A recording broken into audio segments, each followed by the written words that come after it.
That's right. Welcome in. Welcome back, everybody, on a cold, blustery, windy, rainy Midwestern spring day, I guess. Happy to be here. Happy to have you here.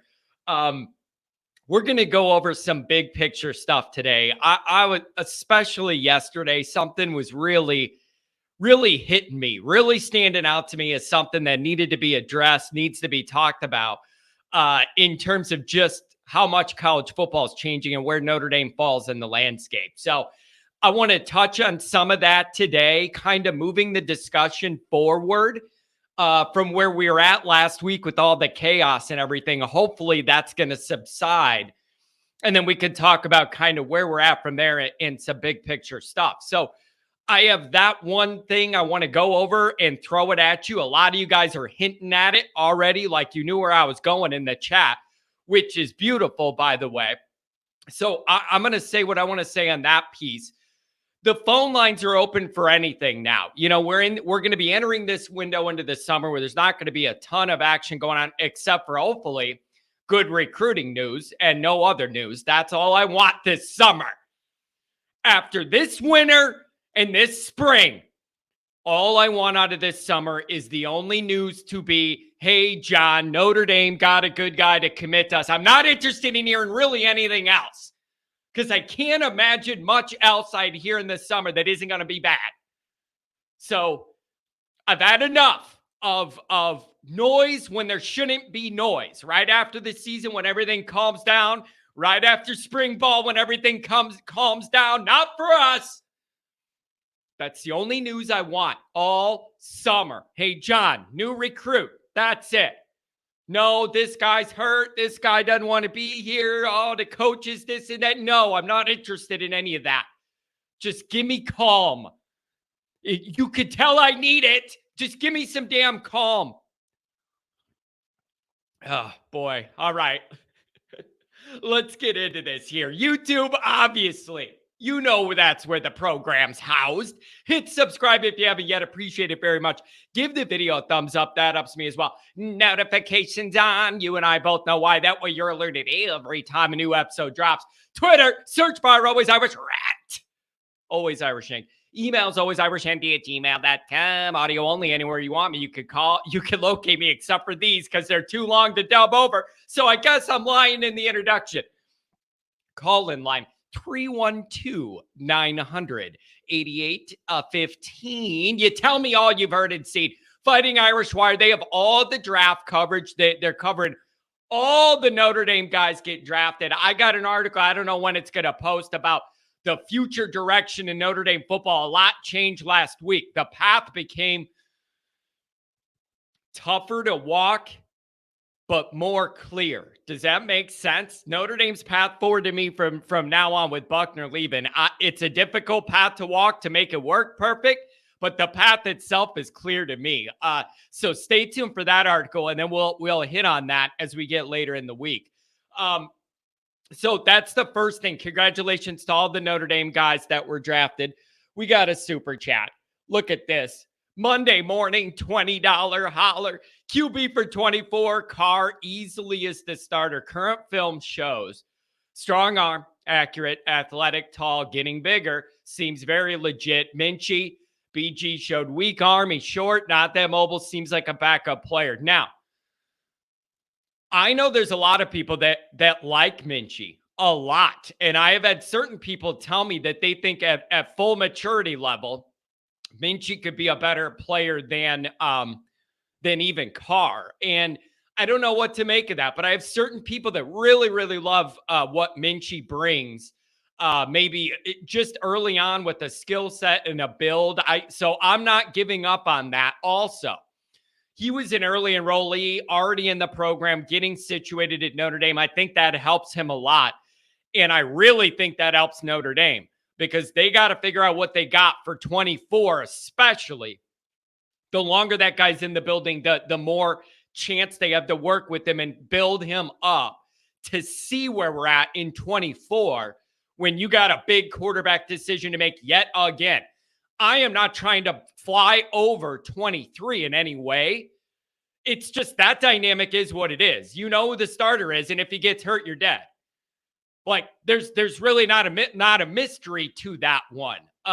So that's the reason 24 is more interesting to me. 23's cross your fingers and hope we don't end up in last year all over again. Like, I'm sorry if that sounds fatalist, but I don't know any other way to look at it. I don't know any other way to look at it. If that guy goes down, I think we're just screwed again, just like last year again. With that awesome schedule, with all these marquee games, you're going to be in that same crappy spot. So I don't know what you do about that, but that's why 24 is interesting. I'm going to tell you what I've seen in CJ Carr lately. Maybe this is on me. I'm a little jaded on the recruiting stuff lately. I'm a little jaded on it because all the verbals in the world didn't land us the top 5 class we were supposed to have from them last year. Guys backed out at the last minute. It didn't matter what they said. It didn't matter how long they were verbally committed. None of that mattered. They left in the last hours. Okay. I'm a little jaded. So I'm not sitting there slobbering over every report a guy's interested in Notre Dame. I got to believe it when it's on the piece of paper. We could talk about Notre Dame being in a good position for guys, but I'm not counting even verbals as in the fold anymore. I'm done getting burned and let down by that. So I'm not believing it till they sign. And then I always hear, well, John, that's an overreaction. If you look at the numbers, most guys end up signing the place they first committed. Yeah, well, that's all fine and dandy, but none of them in the top of our class did. So I get it. Looking at the big picture of all that, that's fine, but it didn't happen to us when I needed it to. So now I got a bad attitude about it. Sorry, but not really. My point with this is, while I'm not looking up CJ Carr every single day to see if the guy grew a beard or grew his hair grew out or anything, I have noticed this. Is it just me or does he look like he's getting a lot bigger and a lot more filled out? And I'm saying that as a guy who's not looking for this stuff, but when it pops up, I'll see it, hear it from time to time. He looks like he's beefing up. And that was something when he committed with Lloyd, took the picture when was it? June or July? We covered it live here. And he looked kind of skinny. You knew he was a young high school kid who had a lot of growing to do. Like, that's when you hit those growth spurts. I saw a picture of him last week. He looked way bigger to me. He looked bigger, taller, and more filled out. And that would be one of your main concerns if you wanted him to play early, is being able to run him out there. You can't run a guy out there that's not physically able to hold up. They're going to get totally gobbled up, overwhelmed, and just look terrible and have no confidence. So, like, I keep pushing. Notre Dame eventually has to get to where it's a homegrown guy we hitch our wagon to, get some stability, grow and mature for a few years with a high elite ceiling. That's where I think Notre Dame wants to get. But the whole key to that, the entire key to making any of that work, you got to recruit a guy that's physically able to do that early. That's the whole key. That's why Notre Dame hasn't been able to do it lately. They don't have a guy with the physical gifts and physical body that could do it and survive that young and not like go 4-8 because you have a freshman out, like be decent enough at their starting level and then just get better from there. So I share the hope Carr is that guy. I still feel like I've been struggling with this too yesterday, thinking about it. I still don't know if that's fair or not to put that expectation on him. But then I think about it. These 5-star guys, the quarterbacks that go other places get shots to play right away. We're just so poisoned that we haven't had it here. It's like a foreign concept. Like, when's the last time we had a guy that young play right away? Was it Clausen and it looked terrible because he had no line and no help? So I don't know, but that 24 quarterback situation is going to be a major pivot point of all of this for Notre Dame. You're going to have to figure it out. And I'm not really wanting to go down that portal thing for a third time in like 5 or 6 years. And even if you did, Hartman interested in Notre Dame isn't there every year. Like, Cone was one thing. Hartman being interested in Notre Dame. Maybe you got to thank Alabama, thank Tommy for creating that interest or whatever. But there's not going to be a guy at that level. So I don't want Notre Dame fans to think you can just always dip into that portal for a quarterback. Here's where I think that makes the most sense for Notre Dame to do. If you want to dip in the portal for a quarterback, here's where it makes the most sense. When all the other areas of your team are where you think they should be to win a title and win playoff games, and then you drop a Hartman on top of all that, and it's just the cherry on top, and now you're off. Like if you had a great team set up and your quarterback got drafted or something, that's where that makes sense, like the cherry on top.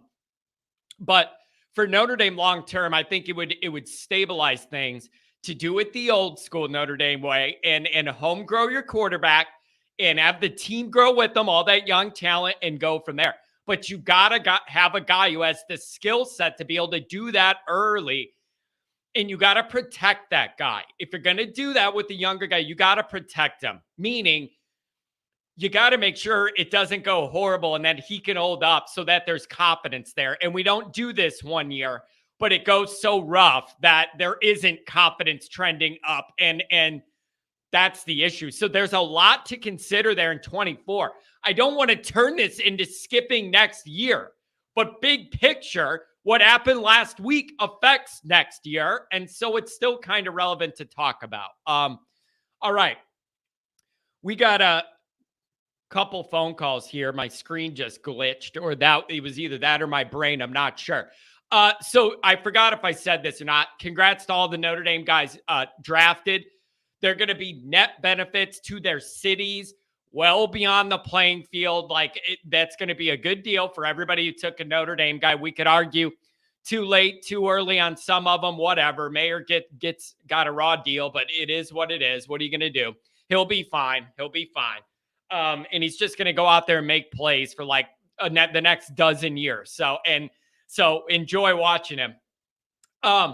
Also, I saw a couple chats about it.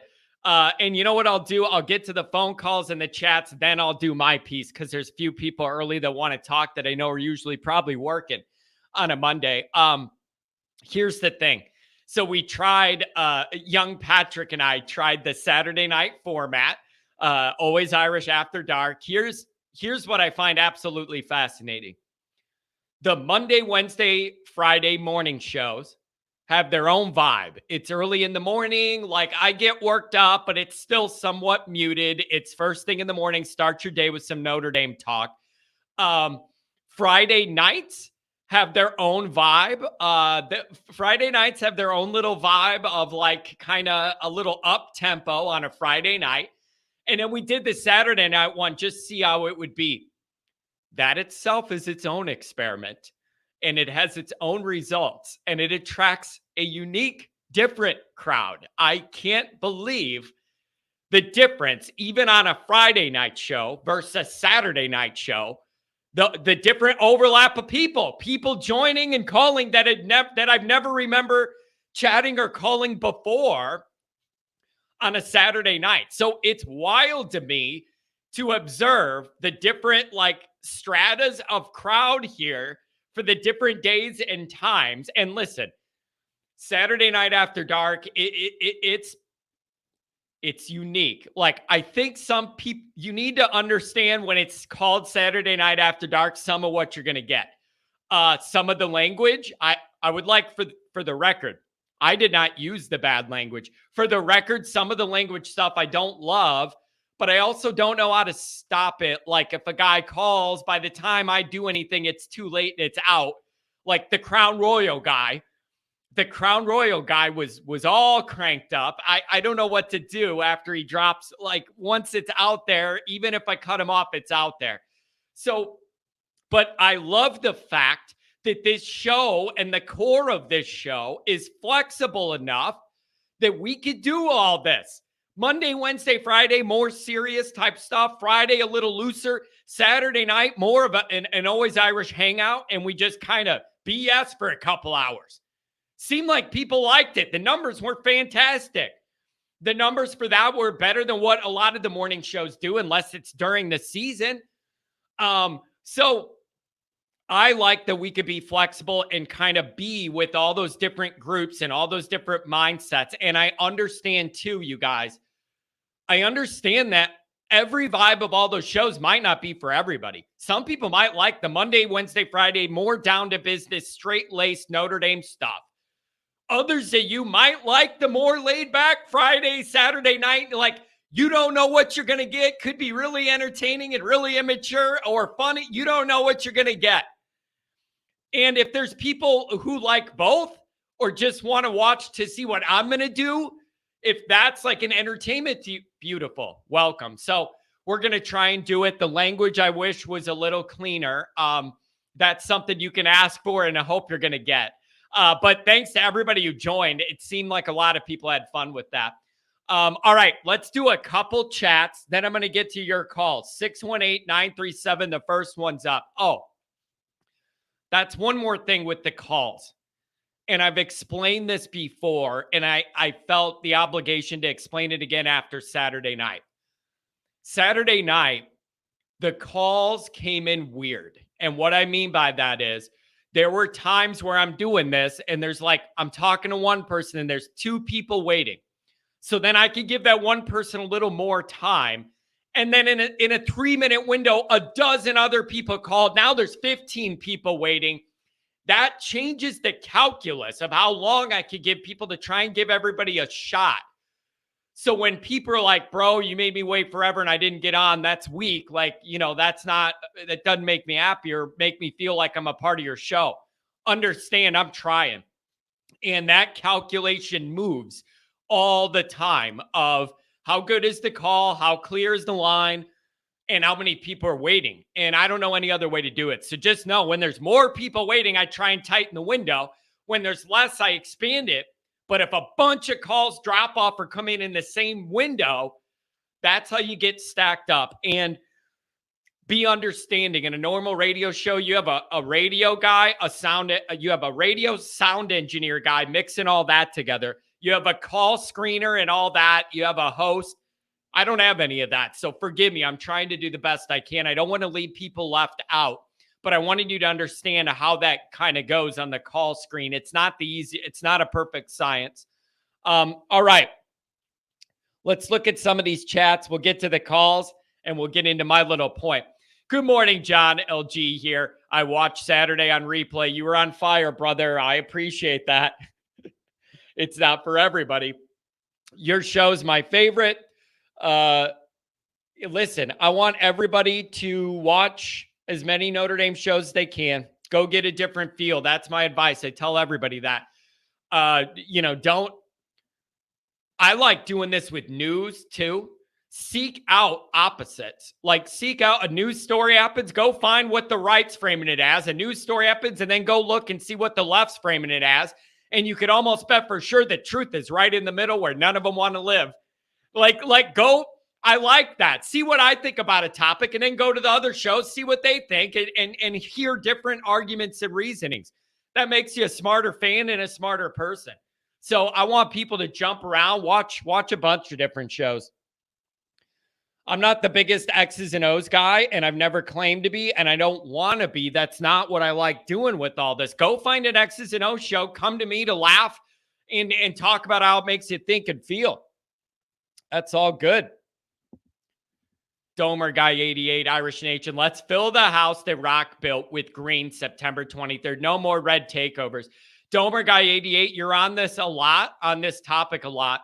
And I believe I told you last week and even maybe Saturday night, if I remember correctly, that I'm going to be posting something on this channel about the red taking over Notre Dame Stadium. I'm working on that piece. I found something and it really bothers me. It really, really bothers me. And you keep bringing it up. I'm going to highlight this as a topic this week just for you. I know it's important. But I found something that makes me so mad. I want to show it to you guys and just see what you think. So stay tuned for that. The Hart Foundation, it's really good to see you. Good to see you. Andrew Gilmore, I see 2 senior safeties in the portal, 1 from Michigan. With expectation that 5 DBs can be on the field on most plays, I have to think they need a guy in the portal. The safety thing's so frustrating.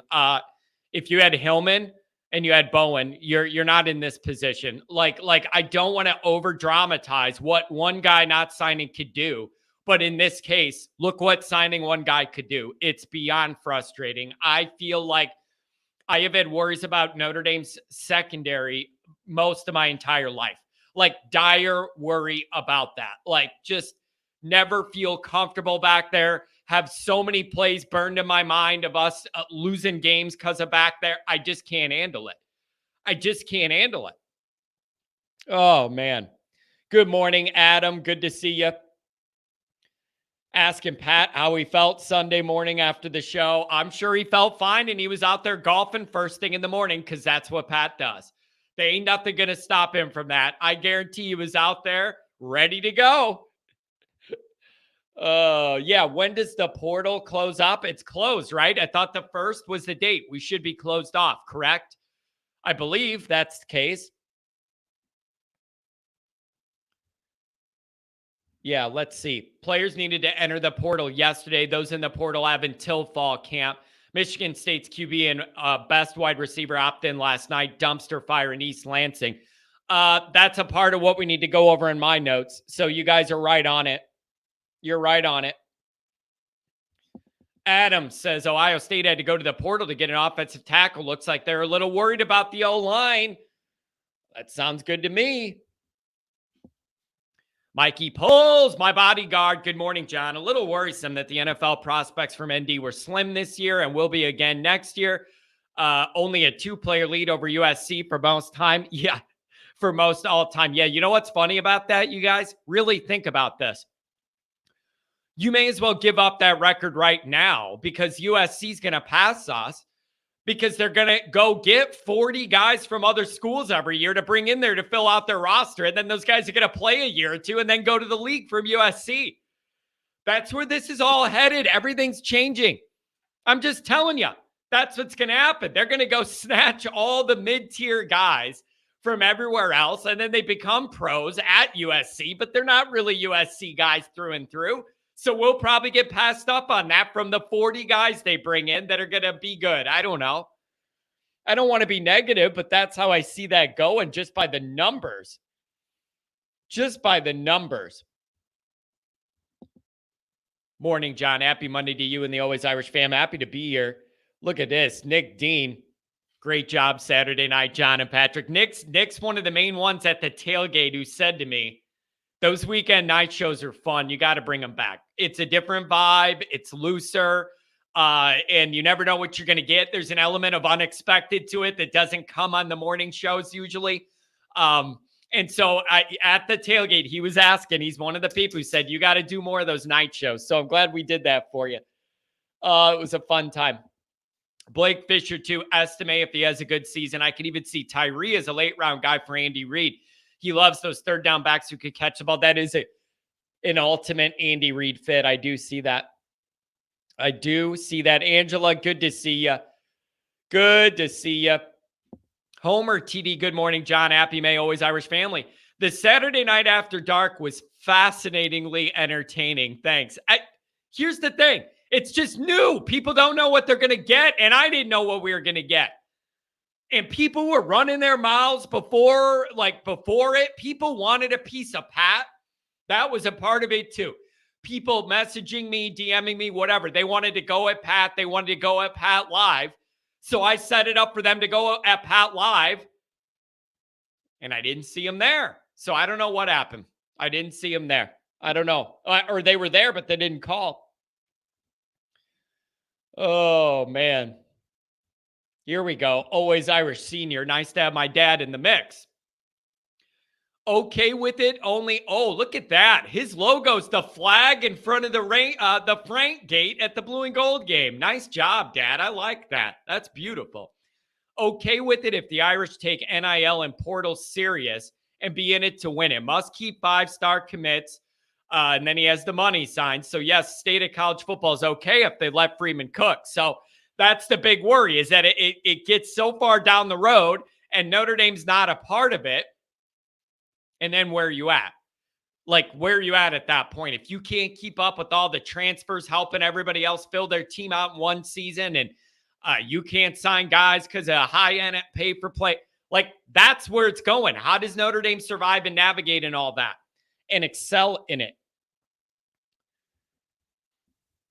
More than NIL and academics, the fact we can't grab guys out of the portal unless graduates puts ND at a disadvantage needs to change.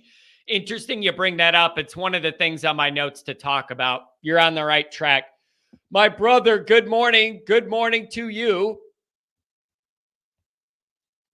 Even though you were giving me and Pat a hard time the other day, good morning to you. He gave us $5 donation to not zoom in on our faces, which is pretty appropriate.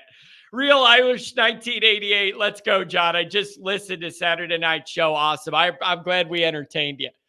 Oh, there's Patrick. He's in the mix. Oh, man. Patrick's here.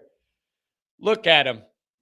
I was feeling great Sunday morning. I was on the golf course for 9 a.m. I told you, Pat's a machine. Nothing stops him. Andrew Gilmore, ridiculous that ND refuses to guarantee NIL up front for recruits. Peyton Bowen would be starting on this defense. Instead, we got Lewis. The Buckeyes are going to target him a lot.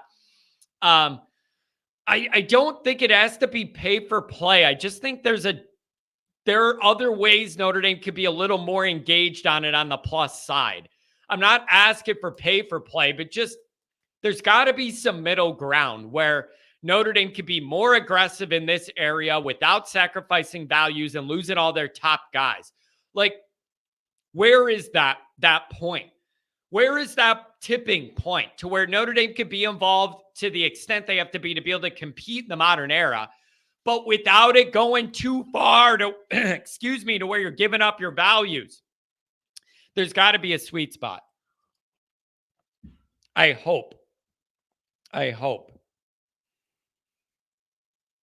What else do we have? Look at this, Dr. John. Good morning, John. Beautiful here at the head of Paradise Valley in the 70s today. Good for you, Dr. John. Get some sun. It's good for you. Oh, it's good for you. Look at this $10 holler. Yeah, what Terrence says, 24 people, 9 likes. Get on the likes or it's yikes. Okay, folks. $10 holler from Patrick Cotter. Thanks for the fun Saturday night, Johnny. My scramble team won on Sunday. I made a bunch of money as a result. So sharing some of it with you. Good weekend overall for me. I appreciate that, Pat. Thank you. Like, Pat's already financially responsible for half of the drinks I've ever had in my adult life. Pat's responsible for. Take that for good, bad, whatever you want. It's a fact. Oh, it's a fact. Yeah, people are asking if Carr is going to early enroll Lee. I don't know. I don't know about that. I don't know. I don't think so. Let's see. Look at this. Another $10 holler because it's May and I'm playing golf. There you go. Hey, at least you're somewhere sunny. Who cares where I'm at? I'm in my basement. It's not sunny here. Now we got a $5 holler. My dad and I were joking that there's nothing more nerve-wracking and gives you more anxiety than Notre Dame quarterback touching the ball. Man, it just shouldn't be that way. Like, that's a poison, you guys. That's a poison. It's just when you're so used to being like nervous to what you have at quarterback, it's just like becomes your default setting when you wake up in the morning. It really is year after year after year of like, we don't have that elite dude. Those years add up and they start affecting your brain because we watch all this other football, but it's Notre Dame heavy. And you just get so used to the frustrations of Notre Dame quarterback play not being elite. Even when it's really good, it's not good enough. That's what I want to say about it. Like, even with Book and when Notre Dame had that good run with Ian Book, no one was saying he was elite. Like, no, it just worked with what they had going on. You had a good defense. You could make that work. But I was still frustrated with the way we couldn't throw the ball around the way we needed to. And when we got in the biggest of the biggest moments, it came up to kill us and we couldn't even compete. Couldn't compete. So it's just tough. It's tough to exist in that dynamic. And when you've done it so long, it's your default. Notre Dame's got to get out of that. Maybe Hartman can open Notre Dame people's minds up to what it's like to see what's capable and what's possible. It's been so long. It messes with your mind. It's a poison. Not having elite quarterback play for a bunch of years is a poison. It's a cancer. It affects your mind.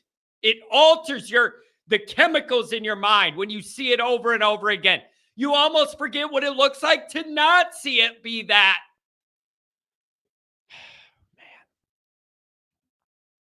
Newt Rockney, good to see you. You were a little late. I was worried about you this morning. Good to see you from Saturday night. ND fans just constantly get burned. There ain't no doubt about that.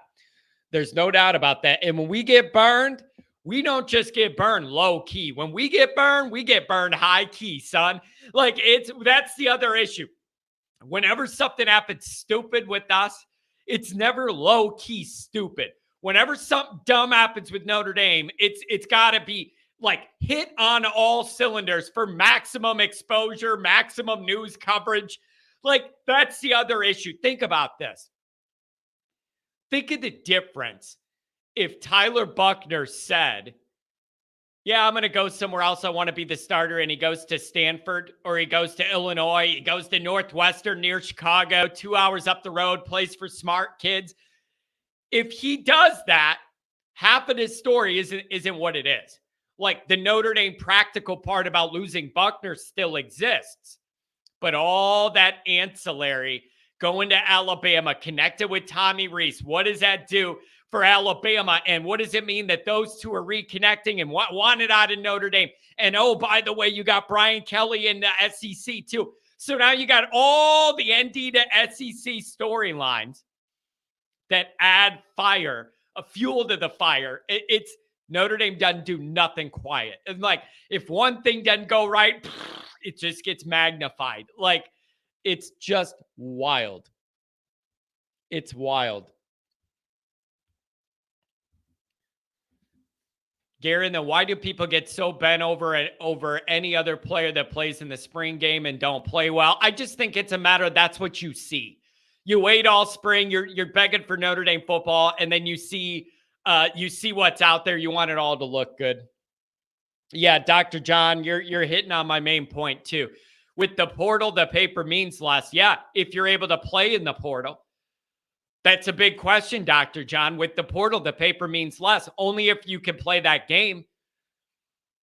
And I got news for Notre Dame. You're going to have to figure out a way to make it more possible for undergraduates to transfer into Notre Dame, or I have real worries about where we're going here. Like the graduate transfer, whatever thing, that's easy because you don't have the grade component as much and all that.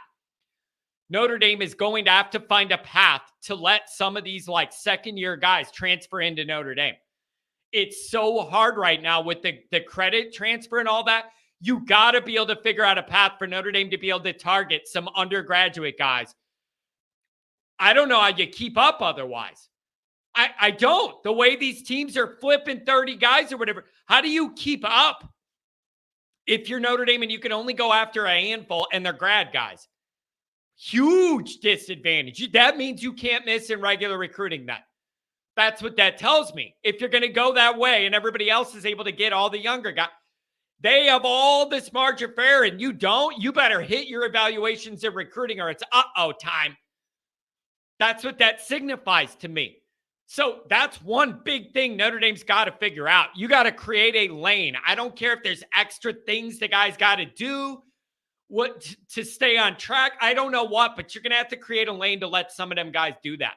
Or Notre Dame's bent over a barrel, I think. Am I missing an angle on that? Oh, man. Good morning, Deb Thomas. Good to see you. Freeman Factor 574. Carr has a college head coach for a grandpa. He's got access to any developmental tool he wants. I understand that, but like a kid's brain is a developmental tool. And you just don't, that's a risk. That's a risk. Like physically, sure, whatever. I'm sure he's on a regime, what to eat, build a muscle and all that. And some of the growth is natural at his age. but some of the developmental is in your mind too. And you just have to be careful with the young guy that you don't put too much on him. And then it's not a head start. It actually regresses you because it burns the positivity of him as a recruit, or he's overwhelmed as a freshman and can't process everything.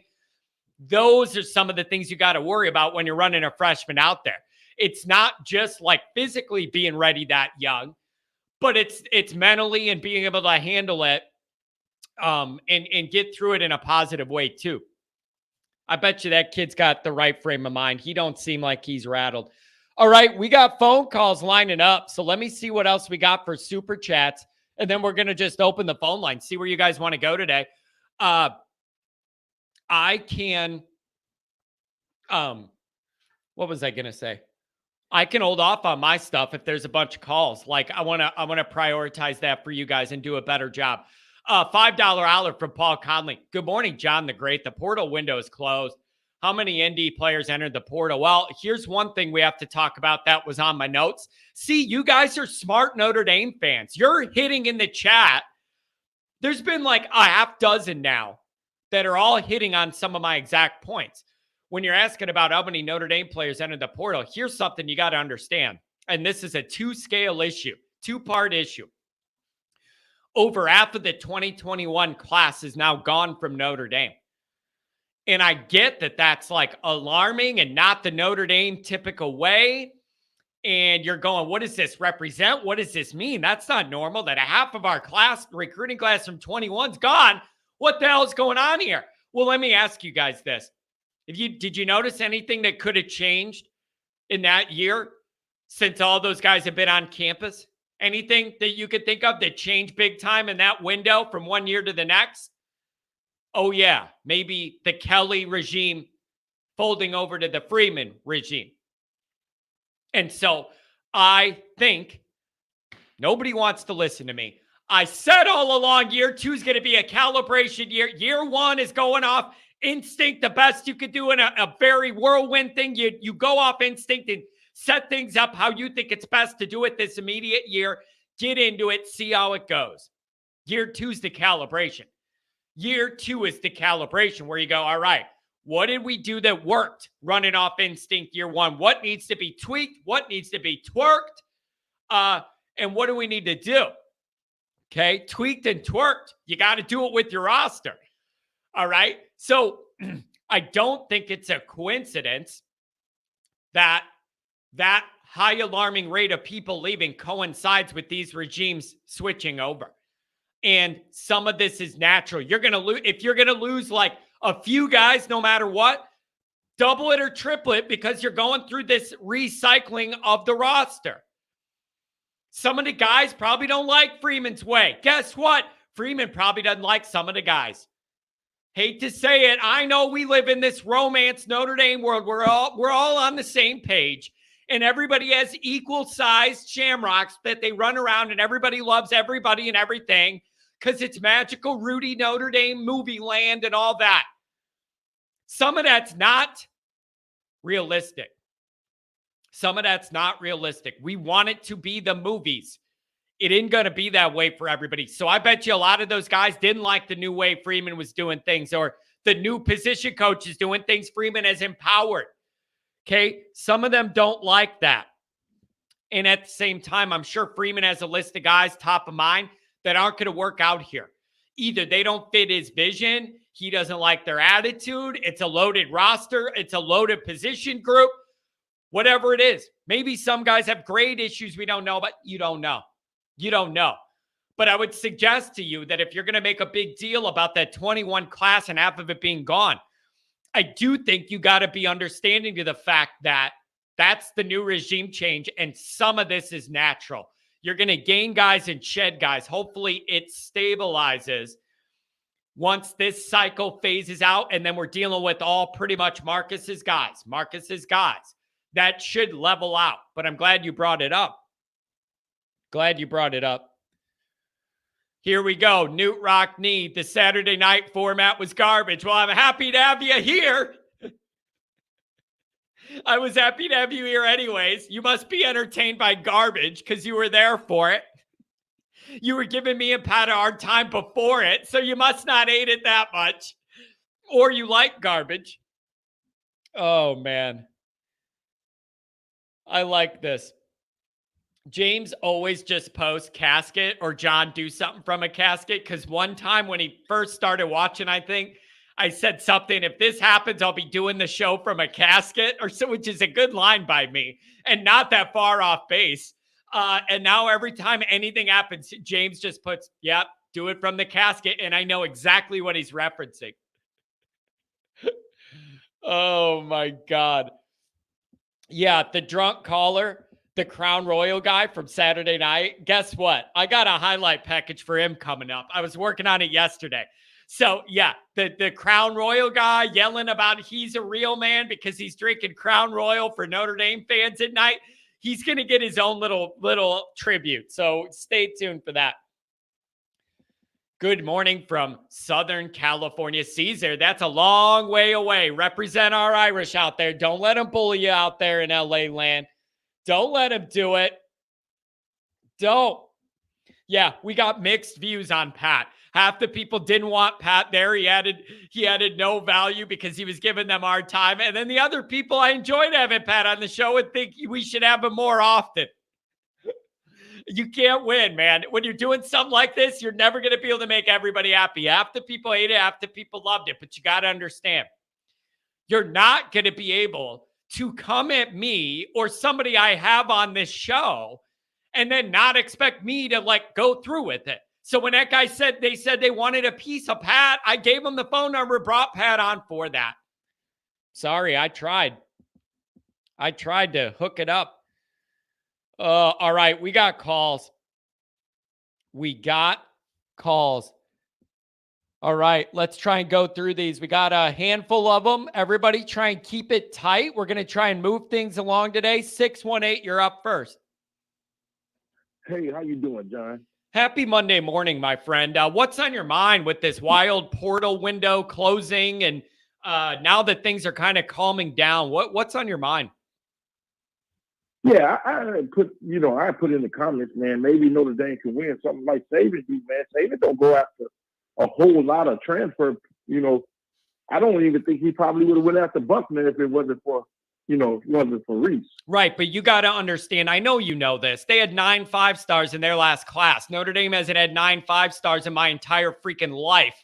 So, it's a little different. It's a lot easier to build internally when you got all those 5-stars year after year. Is there not a difference practically there in the talent level? Yeah, I think the coaching is the difference. I mean, you're going to have to coach them up regardless if they're 5 stars or 1 star. You still got to coach them up. Yeah, nope. Hey, that's a very good point. Now let me ask you this: what do you think the odds are Buckner starts out there? You think it's pretty good? I don't know. I genuinely don't know. I think he will. Matter of fact, I'm gonna go out on the limb. I know he will start. Them quarterbacks was horrible in that spring game, and I don't think, like I said, I don't think Saban would have even went after him if he wouldn't have thought, man, he wouldn't even let Reese go after him because, we all know Saban pretty much controlled everything at Alabama. So, he wouldn't let Reese go after if he didn't feel like, man, these quarterbacks is not going to get the job done. Regardless of what Alabama fans say, them 2 quarterbacks ain't going to get the job done. If you want to go 9-3, 8-4, fine. Take, and then mess around and go 8-4. I think, man, Buckner Alabama does better with athletic quarterbacks. I mean, look at Jalen Hurts. Yeah. Even Tua to some point. You know what I'm saying?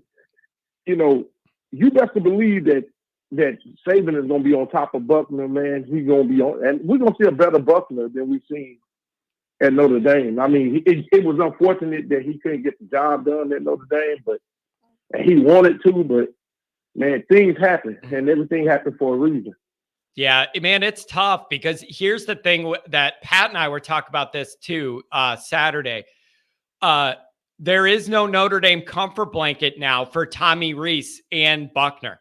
Like at Notre Dame, they were always insulated to a certain extent because all the Notre Dame people, we want to protect our loyal sons. And there was always a blanket of protection that no matter what happened, there was always a segment that was going to protect those guys. Being Notre Dame guys, they don't have that down there. You start going 3 and out down there with the 2 Notre Dame guys, all hell's going to break loose down there. This is risky a little bit. This is a risky move because you're buying into Notre Dame if you're Saban with the Notre Dame quarterback, the Notre Dame OC. They're all putting themselves out there, and it could make us look better or worse. I don't know what's going to happen, but it's going to be must-watch SEC TV. Man, it's different down in Tuscaloosa, man. It's way different down in Tuscaloosa. I mean, you start going 3 and out, they start losing. Buckner start throwing a lot of picks. Man, dude, they might mess around and get the rope ready for them too. They might hang them too. I'm telling you, they're going to run them out of town. It's going to be rough. They were already calling Feinbaum Friday. Why are they letting these leprechauns take over our program? Like, what is going on here, man? I've already heard it. So the pressure's going to be on there. The pressure's going to be on there. I mean, and man, my mother is from Tuscaloosa, and she said the same thing. Like, man, I know you're a Notre Dame fan, but I ain't. But why in the world is all y'all guys sending all the guys that didn't make it at your school? Why y'all sending them to us? Yeah. No, man, it's going to be really interesting to see. And then there's the Notre Dame angle of it. Do you feel nervous now? What, you can't have Hartman go down now. That's Notre Dame's short-term problem. If he goes down, we had last year all over again. I don't want it. I told you Friday, I'm not worried about with the talent. Okay, last year at the receivers, we didn't know what we had going into the season. Now we know what we got going into the season. I'm not really worried about if Buckner go down. I'm just worried about which court can one of them step up to what's next. You don't have to step up to Hartman level, but you're going to have to be manageable, and you're going to have to, you know what I'm saying, not do what Buckner did, not do what Pine did. You know, you're going to have to play. You're going to have to step your game up, be poised, and be prepared, man. You know, it all comes down to Gaduli now. How well do he prepare these quarterbacks? Because we know that Reese wasn't preparing the quarterbacks. So now we need to know what Gaduli's going to do. Is you going to prepare these quarterbacks so just in case Hartman goes down, they be prepared to, like, we can be like, okay, he went down. Now we can just throw another one in, and we'll still be on track to do what we were supposed to do. Yeah. Yeah. No, man, it's just a changing dynamic. And with this the transfer portal thing the way it is, nobody's safe, nothing's safe. Look what happened to Michigan State yesterday at the 11th hour. That it's how I felt about the recruiting class with us in the 11th hour. And man, quarterback gone, receiver gone. I think one of their defensive players gone. It is wild. Like, I don't know, man. It's college football feels more year to year now than it does a slow building process. Does that make sense to you with all the guys moving? It's almost year to year now. I mean, and it's always been like a year to year thing. So, you know what I mean? It just felt like it was more slow build because you didn't have all these guys who say, well, I'm not going to play here. I'll go there, or I'll go into the portal and hopefully I get some looks from in the portal because, you know, I have a friend that watches the portal pretty fast. He say, man, there's kids that's in the portal who've been in the portal for about 3 years. So, it ain't always good for the kid to go into the portal. You got to look at the situation because, man, ain't nobody said nothing about these Colorado kids. Ain't nobody went after these Colorado kids. Ain't nobody said, we're going to recruit these Colorado kids. We're going to give them a chance. They just leaving them in the portal like, man, you know, if we really need them, maybe we'll go after them. But if we don't need them, we're not going after them. Yeah, you know what? There is some I'm glad you bring that up. It's not always the grass isn't always greener on the other side. There's got to be a bunch of guys that enter the portal and regret what they ended up doing and wish they would have stayed somewhere. Like the grass isn't always greener. And just because you go into the portal doesn't mean somewhere good's going to pick you up. Like there are no guarantees. Yeah. So it is a tricky calculation. So I don't know, man. And then everybody talk about like these kids, you know, to me, some of these kids are getting talked into leaving these schools, and some of the kids ain't. You know, some of the kids are not. They just know that they're not going to play. But the situation is, I look at it from a standpoint of watching my friend's son who just transferred last year, and you gotta pretty much look is this the right situation? You know, if it's the right situation, should I go into the portal? Especially when you're a freshman through a junior, is it the right situation for me to go into the portal now or wait a year from now and go into the portal when I'm a senior? Yeah, yep. And the other thing I think you're going to see, man, is here's who I think is going to get killed from this. I think all these middle tier teams are going to get gutted. If you're like a middle Power 5 team and you have one or two really good players, I think those are the ones that are getting poached. And then they're going to take them, offer them NIL. You don't have to develop them. They come in ready to go and plug and play at one of these big name schools. I think middle tier Power 5 teams are going to get gutted from now on. I think they're going to get all their top one or two shining stars poached. And I don't think you're going to see that many guys sticking with a non-high profile team. If they develop into anything, I think they're going to get poached. It's going to be really tough to coach college football moving forward. I don't envy it. It's a rough damn job already. It's gonna go back. It's hard, man. You got to worry about everything all the time. Everything happens, man, so fast. And I think sooner or later, man, even with the NIL situation, man, I think sooner or later the NIL is going to play itself out because you're going to have kids that don't go to schools because of NIL. Then you're going to have kids. Then the NCAA is going to, unless that all the Power 5 schools just say, bump it, let's break out and do our own thing. But I believe that the NCAA is going to get a hold of the NIL situation. And they're going to break it down where we're not paying. You're not able to be paid up front coming out of high school. You're not going to be able to be done that. So you're going to have to earn what you keep. Wait. So either you have to go to the – Wait, I thought that's already what it was, that you're not supposed to do pay for play, but it's already happening everywhere. So, but what are they going to do, man? Wait. What are they going to do? The new NCAA president's going to go, don't do that or I'll sick my compliance nerds on you. Then they delivered the briefcase under grandma's porch. You and I both know. They'll get the money one way or another. We're going to see something like back in the 80s with the SMU situation where they like, okay, you want to do it your way. Okay, we're going to suspend you. You're not going to go to bowl games for so long. Yeah, I wish they would have that teeth. I wish they would have that teeth. I maybe this new NCAA president will.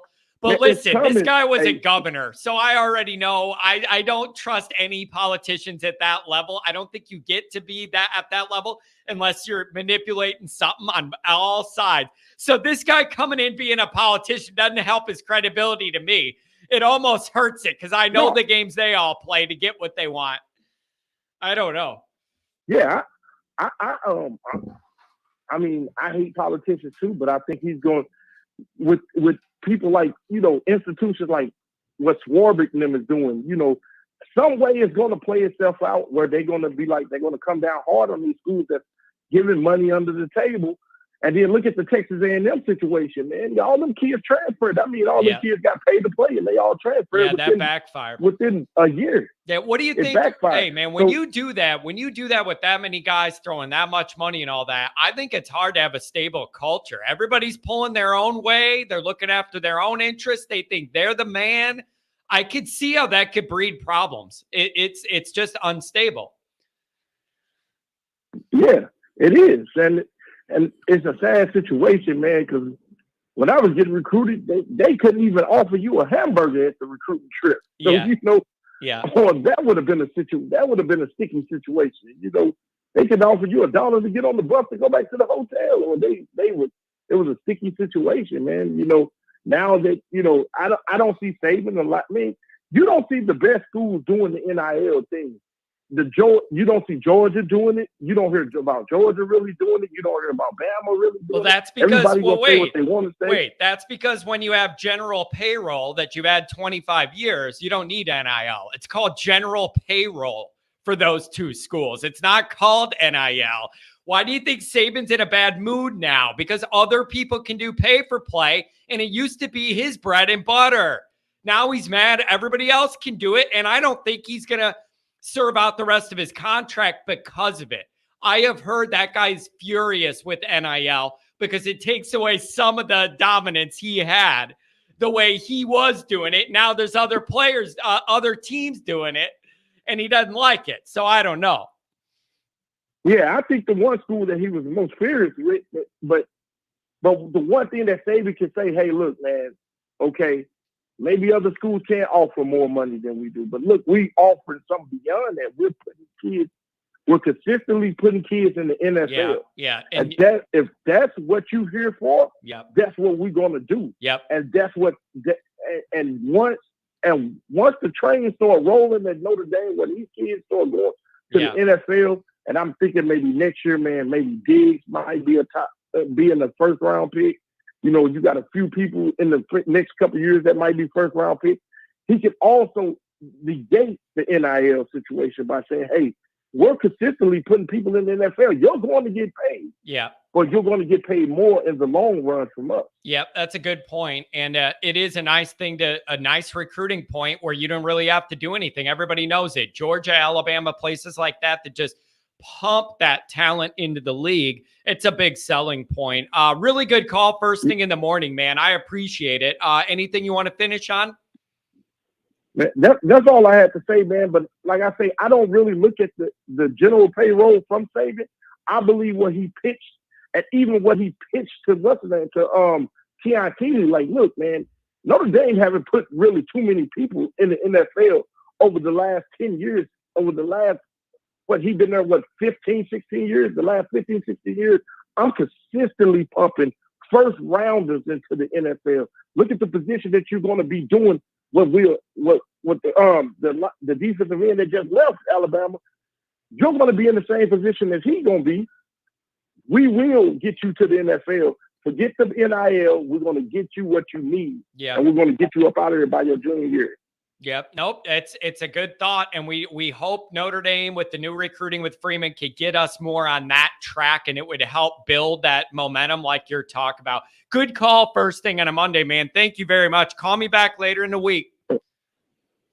All right, man. Have a good Monday. Thanks for calling. He always calls with a lot to say and always thinks it out. I appreciate it. Now look at this. Everybody, congratulations. Kent Jackson's back. Kent is an Ohio State guy. Found this show last year when we were doing Notre Dame, Ohio State prep work. And then he just kind of liked the vibe of the show. And I don't know, liked the way I kind of run things. So then he stuck around even after we were done playing Ohio State.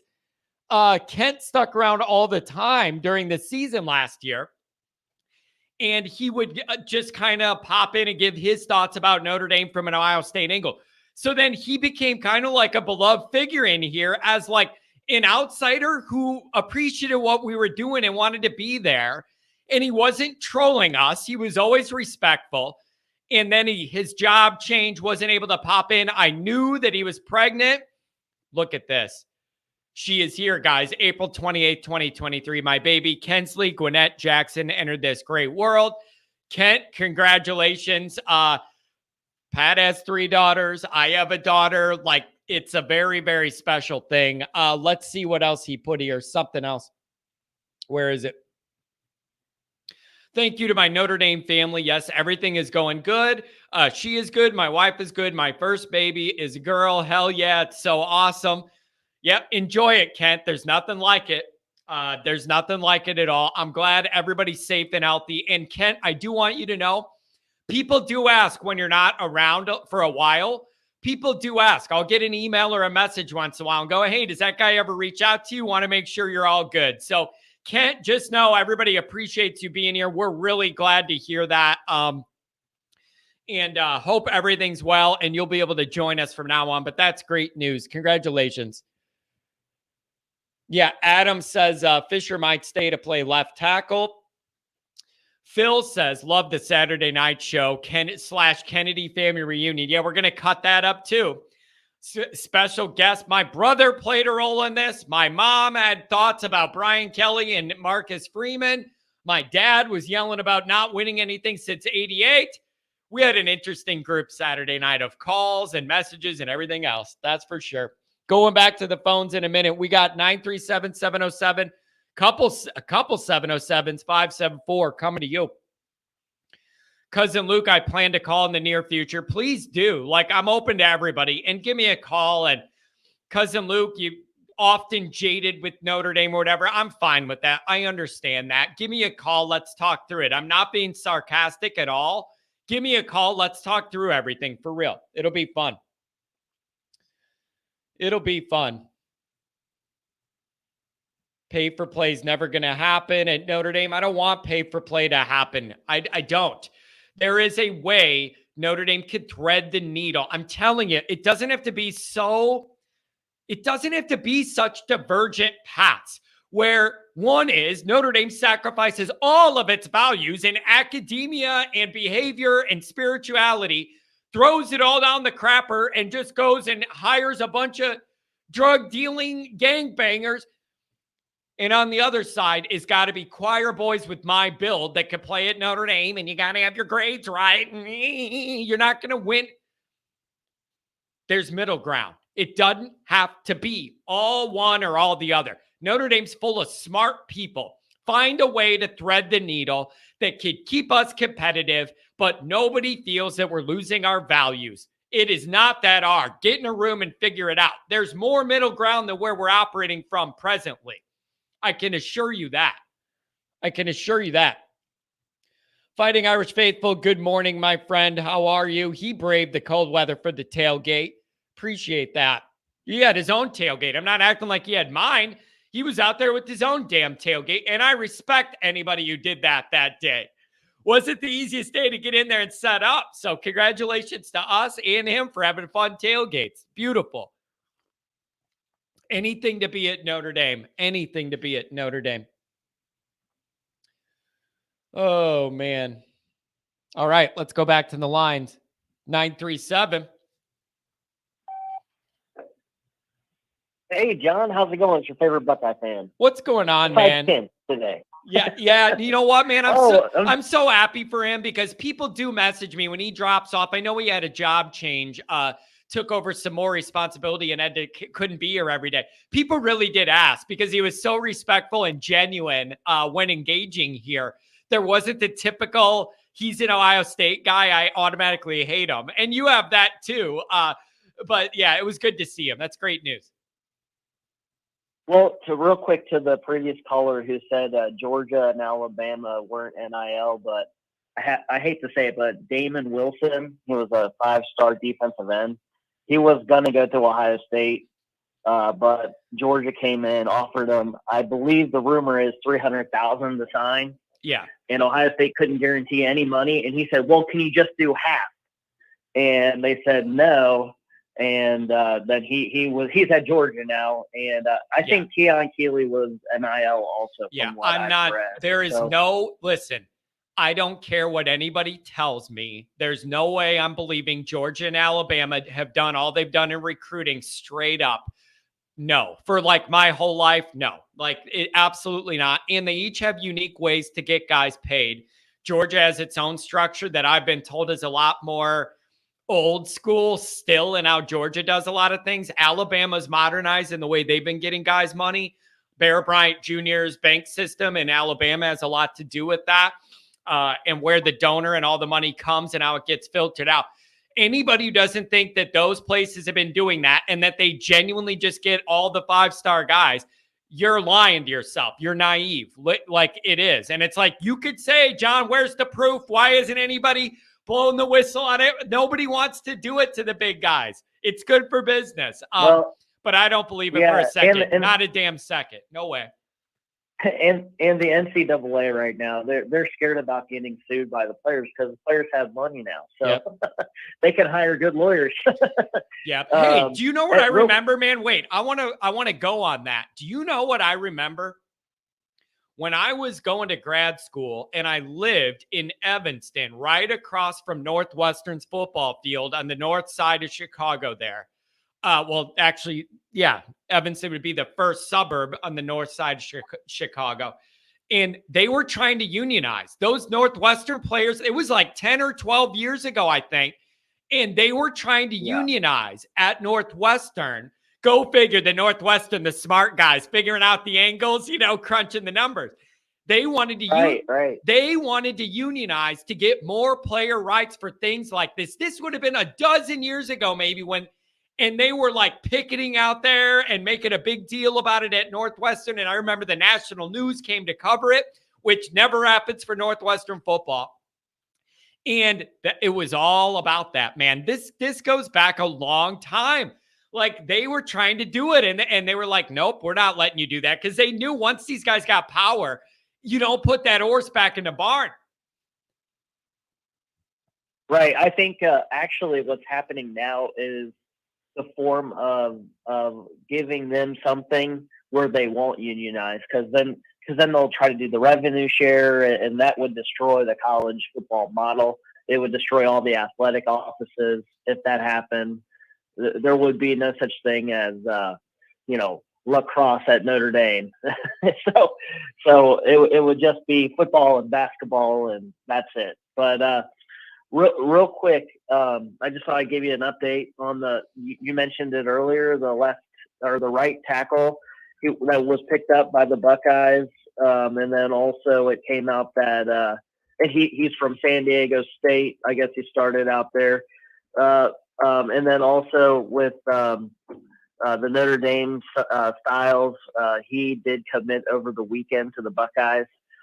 Interestingly, so this is the interesting part now, like with NIL and everything, I'm hearing that he's not going to be under scholarship. So he's going to just commit to the team without a scholarship, which I think is interesting. So, does 85 scholarships mean anything anymore in the era of NIL when, his brother's going to be probably, driving around in some nice cars through the dealership? Yeah. So does that even matter anymore, scholarships? But what was the other thing I wanted to Hey, can I ask you? Wait, you do what you're going to do. And then I got a Big Ten question to ask you. Go ahead. Don't let me forget though. Oh, well, I got, here, go ahead and ask me and then I'll go into the other thing. So what do you make of what happened to Michigan State? They got pretty much gutted. Like that was a big kick to them yesterday in the final hours of the portal. What do you make of that? Like what happened to that? You're a Big Ten guy. Oh, Tuck coming, Tuck going. Tuck might be going, except for they paid him $95 million, so he can't really go. What is going on there? Do you have any insight? So what? Yeah. So I went to the Ohio State Michigan State game last year up in East Lansing, and kind of the vibe of the team was a lot of transfer guys on the team, and it really worked that first year. Now he didn't beat any. He only, I guess, he had 10 wins or something of that nature, but it worked that first year. But it did not work last year, and it kind of reminds me of the idea: if you live by the transfer portal, you die by the transfer portal. So I think that's what's happening to them, is that that coach, in order to be able to get that big contract, instead of building the program, he tried to just jump out, which, that's great. But to sign that big contract now, people are going to be upset with him no matter what he does. I think he definitely, I think he's lived by the transfer portal, and he's got a bunch of guys in there that were mercenaries, and they don't necessarily love Michigan State. I think that's part of it. Yeah. And also, too, but they got some pretty bad publicity. Remember the Michigan fight in the tunnel? Yeah. I think there were some things going on in the program. And, maybe, too, this is partially from the coaches. They want to get some of that attitude out of the program. A second. But there's no way you would set yourself up to be losing your top quarterback and wide receiver and leave yourself no window of time to be able to find other guys, right? Like that seems. Yeah, no, I agree with that. I agree with that. Like I'm just saying the maybe timing of that. Part of it. The timing of that is like wild. Like with our situation, the timing on Buckner made all the damn sense in the world, because right after the blue and gold game, you knew who the starter was going to be, and it wasn't going to be him. That makes sense. But like, if you're Tucker, what do you do? I mean, are you scrambling in your own portal in 6 hours? Or like, what can you do if you're him? Like, man, that's a big hit. And you know who loves it? The Michigan fans got to be the happiest people in the world. Their recruiting's trending up. They don't play a real team till November 11th against Penn State, so they got a 2-month warm-up window. Michigan State's falling apart. People are asking what you guys are doing. We got to stop Michigan. All of us. Come on. Good. Come on. Oh, everybody help. Them. Yep, so that leads me into my next thing, what we got to do. So luckily, I think Notre Dame with Carr, that's going to be a winner in the future. But as what Notre Dame needs to do, and Michigan's doing this, and they're having great success. Ohio State's having pretty good success. Both Notre Dame, Michigan or Notre Dame and Ohio State are 1 and 2 in the classes right now. Having the NIL, they have Michigan's called as HAIL. It's an NIL, I guess a 5013C organization to grid this or grease the skid, so to speak, when these guys get in. Yeah. I don't think Michigan's offering money. Now, I know Michigan State is. I know Michigan State is NIL, and that you can see that's leading to what's happening. Yeah. But Michigan, from what I understand, is they're doing it like Ohio State, and they just started doing their what do you call those organizations with the money? But like the collectives, basically like the collectives. The collectives. Once they enter as a team member, then the collective comes in and does the bargaining then. And gotcha. I think Michigan's having a lot of success. The other thing is we got to get this coach.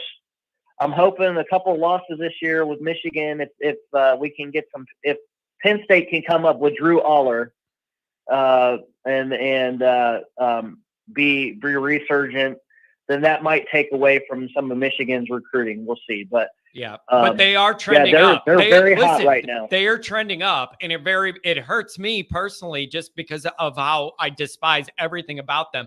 But I admit what's real, even if it bothers me. Their recruiting legitimately has taken an uptick. They're riding a little bit of momentum, and I don't see it slowing down because of that easy schedule. They should be looking pretty good most of next year. And I don't like it. It's just a little bit dangerous, and I don't want to see them assume that power position in the Big Ten.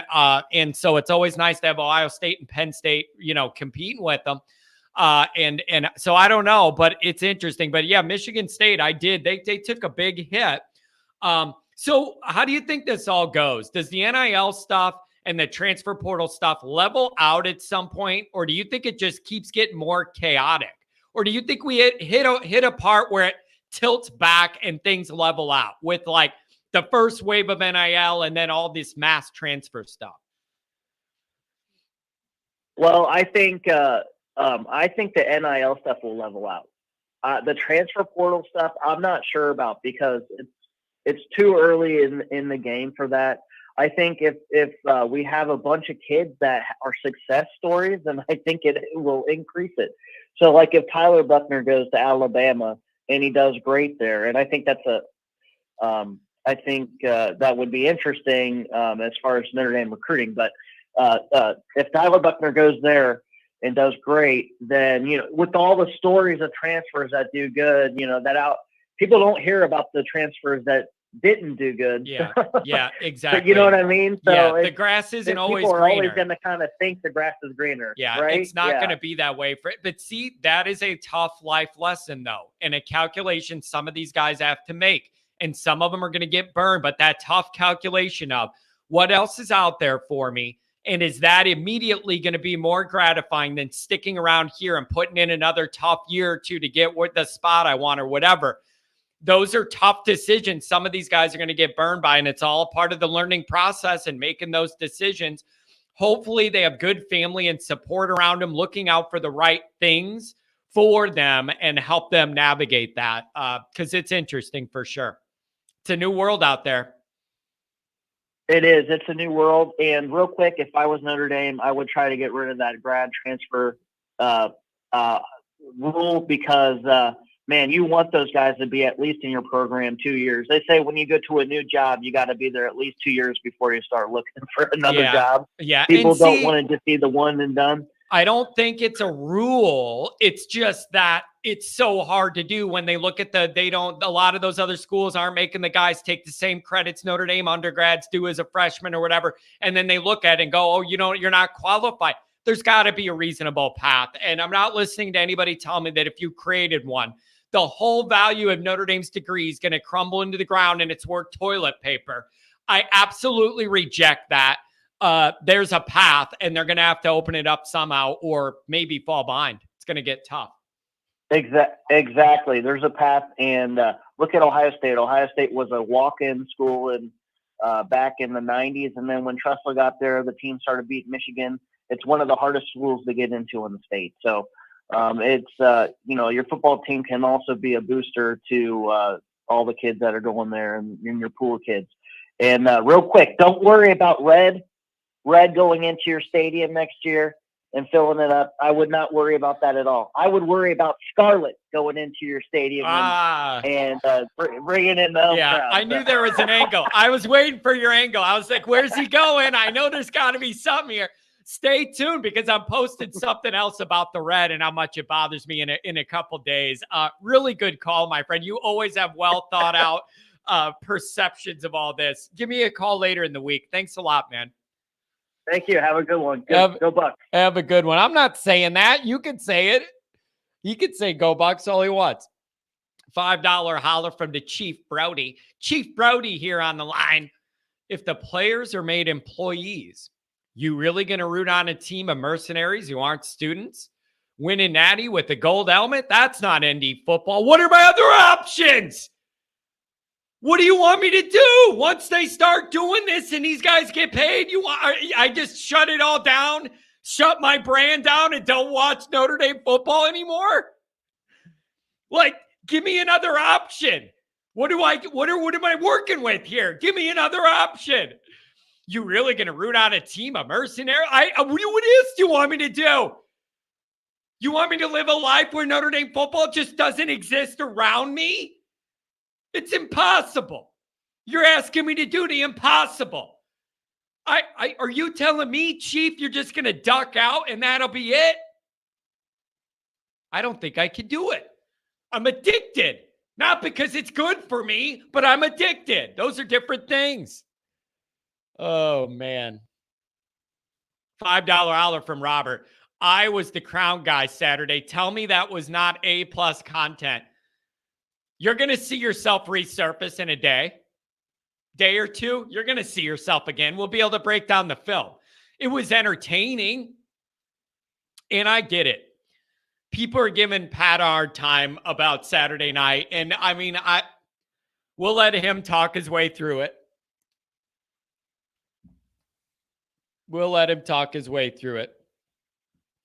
I'm getting down on the chats here. We got a lot of people here today. It's very nice. We got a good Monday crowd. I love it. It's just hard to keep up with the chats. There we go. All right, back to the phone. 707. You're on the air. Hello, John. This is Mike. How's it going? Very well, my friend. What's going on? I see your number. It was at California, West Coast, isn't it? This is Northern California, just north of San Francisco, a little bit east. Gotcha. Okay, so a couple hours earlier for you out there. I appreciate you waking up, getting your day going with us. What's on your mind, my friend? What do you want to cover? Oh, exactly. Well, Dan, man, you guys are talking about a lot of topics, a lot of issues, a lot of things going on. I just want to say that NIL is going to ruin the sports because you got money involved now with all these kids playing. It's just going to open up all these different areas of things to go wrong or things to just not go the way they should go. It just, I don't know. I don't know how these guys are doing with NIL where they're just going to pay money and then that's it. I think some of these schools may pay these kids and then require them to be involved in their NIL and whatever business or whatever promotion they're doing or whatever type of business they're surrounded with, because I think they aren't just, Notre Dame's not just going to pay a kid and just pay him. He's going to have him do something to work for that money as well. Yeah. Yep. And but here's the thing, man. I want to be careful about this because I never want to put myself in a position to be misinterpreted on this. I'm never suggesting Notre Dame do straight up pay for play. I'm just saying there's got to be a way they could be more competitive in this environment than they currently are. I don't act like I have all the answers for that plan, But I'm asking for some middle ground where Notre Dame could be more competitive, make it able for younger grads to get in there, to transfer in there. Like there's gotta be middle ground here. I'm not asking, I don't want to be everybody else, because then we're really not Notre Dame at all. Thread the needle. You're right. It's Thread the another needle. avenue to get kids. It's right. It's another avenue now to get kids, right? So Notre Dame will come up with the right plan, and they'll know how to get the kids to NIL. I don't have a problem with that. Just NIL, just the fact that NIL in college, it's just we'll just wait to see what happens. And then down to the transfer portal, I can see where some teams could go 40% in the transfer portal. Yeah. I mean, I can see teams like Notre Dame went and got a mature, experienced quarterback, right? And they got experienced quarterback. They didn't have that before without that. So if someone gets hurt at like tackle or tight end or running back, hey, just go to the portal. Yep. And let's get a mature guy who has some experience. Yep. And so that's what they look for. The other thing is, but like, where do you kids? You get some good kids out of high school, yeah, who are good, solid 5-star kids. You can bring them in the program. You can build them up in a couple of years and get them ready for their junior year to start. Because Notre Dame in the past, the NFL team used to say Notre Dame used to turn out some good players that were ready for the NFL. Maybe in a year or two, be ready to be starting. Ever since the 90s, that's gone down. I mean, Notre Dame, they said the players coming out of them used to take 3 to 4 years. Used to take a lot more time to develop in the NFL after they got in the NFL. And that comes back to, the coaching staffs and, what they focused on and things like that. I know with, back in the day, under Holtz, watching Holtz, he ran the ball all the time. It's beautiful to watch a team go down and take 8 minutes off the clock, run the ball down there, pass on 82, and just score at will. And Notre Dame used to do that. And then people with Notre Dame used to get tired to see the Miami's, the USC, back in the days when they had the West Coast offense. I mean, we run the ball, and some listeners to get tired of it. Like, hey, you want to upgrade? You want the new West Coast style offense? So Notre Dame had an identity problem trying to come from about 93, 94, trying to get a quarterback and trying to get that passing game going, and they just never really got the dual combination going like some of these other teams have. And they've always struggled to get at the quarterback position, at the wide receiver position, at a running back position. They've never really had all 4 of them going at the same time. Yeah, that's a constant frustration. And one of my big Notre Dame frustrations is even the good Notre Dame teams of recent vintage, the last 10, 15 years or whatever, even the very strong Notre Dame teams had a clear weakness. There's never been one when I felt like it was all trending in the right direction. Even 2012, that offense was not good at all. The only reason 2012 we made it that far, the defense gave up 9.7 points per football game. That is the sole reason that we did it. But and then what was it? 15, we had a good offense, Kaiser, and the offense was actually exciting. And then the defense is giving up 42 a game. Why can't we have it all be good just once all at the same time? I know. Dude, I've been waiting since the top. Dude, I got 9 in my family, and then I got 7 brothers, and we're all Notre Dame fans. Ever since we were kids, dude, we just sit and watch TV, watch Notre Dame football all the time. My dad would go and watch SC games, Notre Dame SC games. He'd come home after a game and watch it on DVD. I mean, not DVD, but VHS. We tape it. We'd all sit down and watch them again. And it's like, that's how crazy we were. I still listen on the radio, but it's just Notre Dame is changing. I mean, the whole football program is changing. And so you got to go to the portal to get those needs of skilled players and maturity. That's the portal. And then you're going to use your development program. You get your freshmen in to develop those guys so they're starting their sophomore or junior year, because they might be leaving their senior year. So you might get a kid for 2 years max. So don't look at that reality.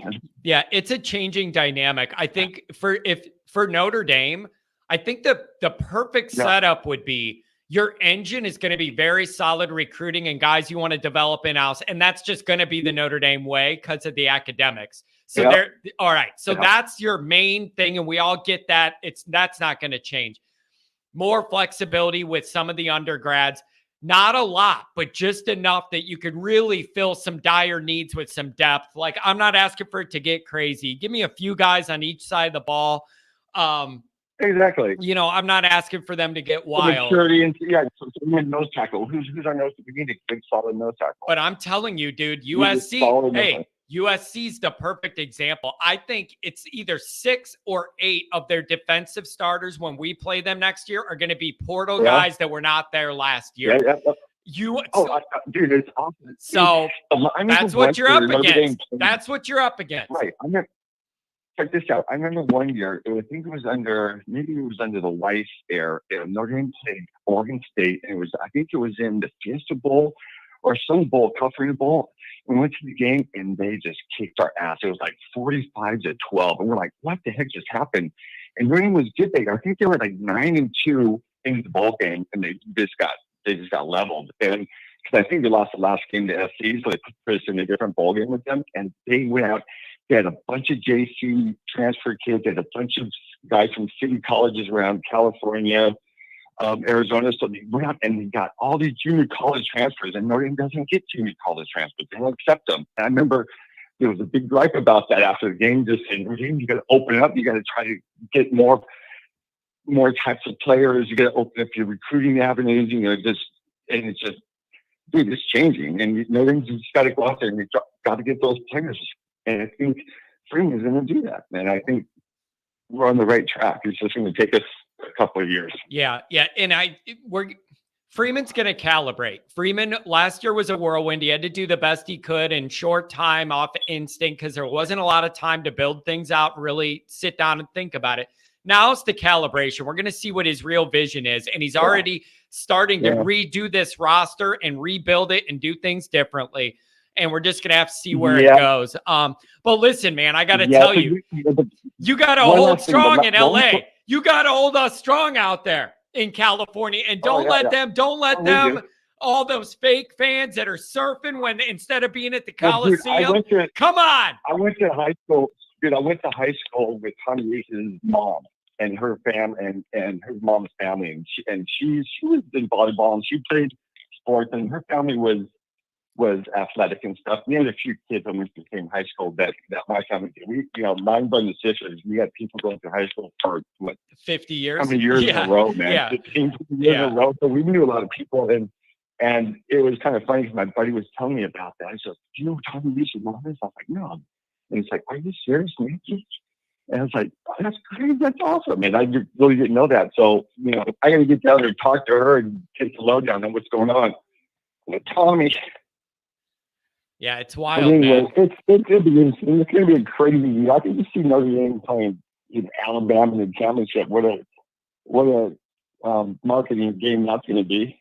Oh, geez. I can't even imagine when Notre Dame ever matches up against a Reese-led Alabama team or, God forbid, BK down at LSU. It's the media blow up for that. Exactly. The media blow up for those. I cannot wait for it because I'm going to end up so happy or so mad. It's going to be a great show no matter what happens. Thanks for the call. Dude, that's the way Notre Dame fans are. Yeah, exactly. Oh, it's going to be wild. Hey, thanks for giving me a call on a Monday morning and hold strong out there. We need people out your way to keep representing us. Don't let them run you down out there. Wear that green shamrock proud, okay? That's right. It sounds like 20 minutes away, so I'll check them out every now and then. Beautiful. Have a good one, my friend. I like an early morning California call. I got to remember they're 2 hours behind. Early. Freeman factor 574. Pat, it all comes from outside the school. The school can't be involved in NIL at all. Yes and no, from what I understand. Yes and no. Technically, the school can't be paying out money and all that, but the school is the one that could go into their network and put together all the millionaires and then have them create a collective. And then they all communicate about what they want to do and what they want to target and how. So I get it. You could say that the schools aren't involved in it, but they are. They're the ones going to their big wheel donors and all that behind the scenes to create those collectives.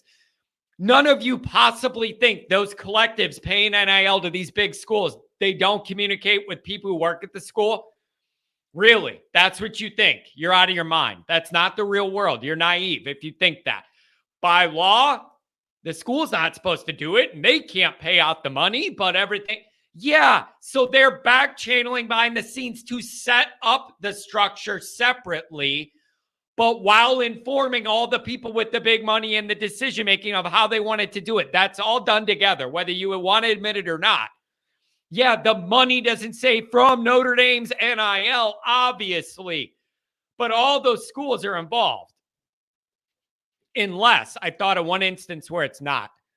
I have heard of a couple collectives come up that the schools really don't trust, or it's shady where the money's coming from. They're the schools in a tough spot because now they're not involved and there's really not much they can do to stop it. Just like they can't be involved to like publicly run with it. I've seen that where a couple schools had some big money people, but they didn't trust them, didn't want them around their program. What can you do then? Because the school's not involved. But to think that there isn't constant communication between the power players in all those collectives and the big money, the big cigar smokers. No, not Pat, the big cigar smokers. There is constant communication there. Also, while you can't, as the school, go set up your NIL, this and that, whatever, publicly, what schools are doing and what Notre Dame's doing is investing in the player development, player brand type stuff. Notre Dame has that whole studio now for guys to work on their brand, their imaging, logos, copyrights, trademarks, all that stuff on their stuff. So when you say that the school can't be involved, yes and no. Yes and no. But if you think those collectives ponying up the money for these guys aren't in communication with the school, you're not paying attention. It makes no logical sense. What do you think happens when the coach wants to pull $5 million to get a recruit? He's got to go make sure they want to spend it on that guy and that money's there and where it's coming from and everything. It definitely is connected, just not publicly. It's the way it goes. It's the way it goes. Look at this. Thank y'all so much for asking and being so kind to me. My OSU family hasn't even heard the news yet. John, that little background rundown was awesome. Thank you. Kent, you're a favorite, man. We only have a handful of people who call regularly that love other teams but just want to be here or find it entertaining or want to see me mad about Notre Dame or whatever. So when we have the outsiders, it kind of stands out because people are like, all the Notre Dame, you're like, okay, this is an Ohio State guy. What's his angle? For us or against us. So when we have the ones that are nice and legitimate and want to stick around, we wish you all the best, man. That's great to hear. There's nothing like having a daughter. Oh, what else do we got? Let's see. Brian Van Gorder's burner. I just can't get over that name every time I see it. It's just hilarious. Oh, God. 574. Good morning from the South Bend, Indiana greater area. How's it going, man? It's going very good. There's nothing I would rather do on a Monday morning to get the week started than talk about Notre Dame football and college football. What's on your mind?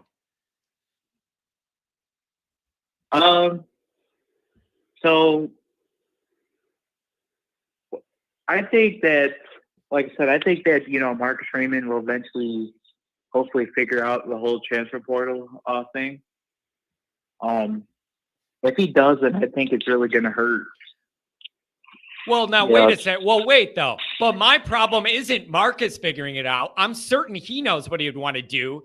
That's my issue. I believe Marcus knows what he wants to do. He doesn't have the flexibility he needs to fill out the depth that he wants.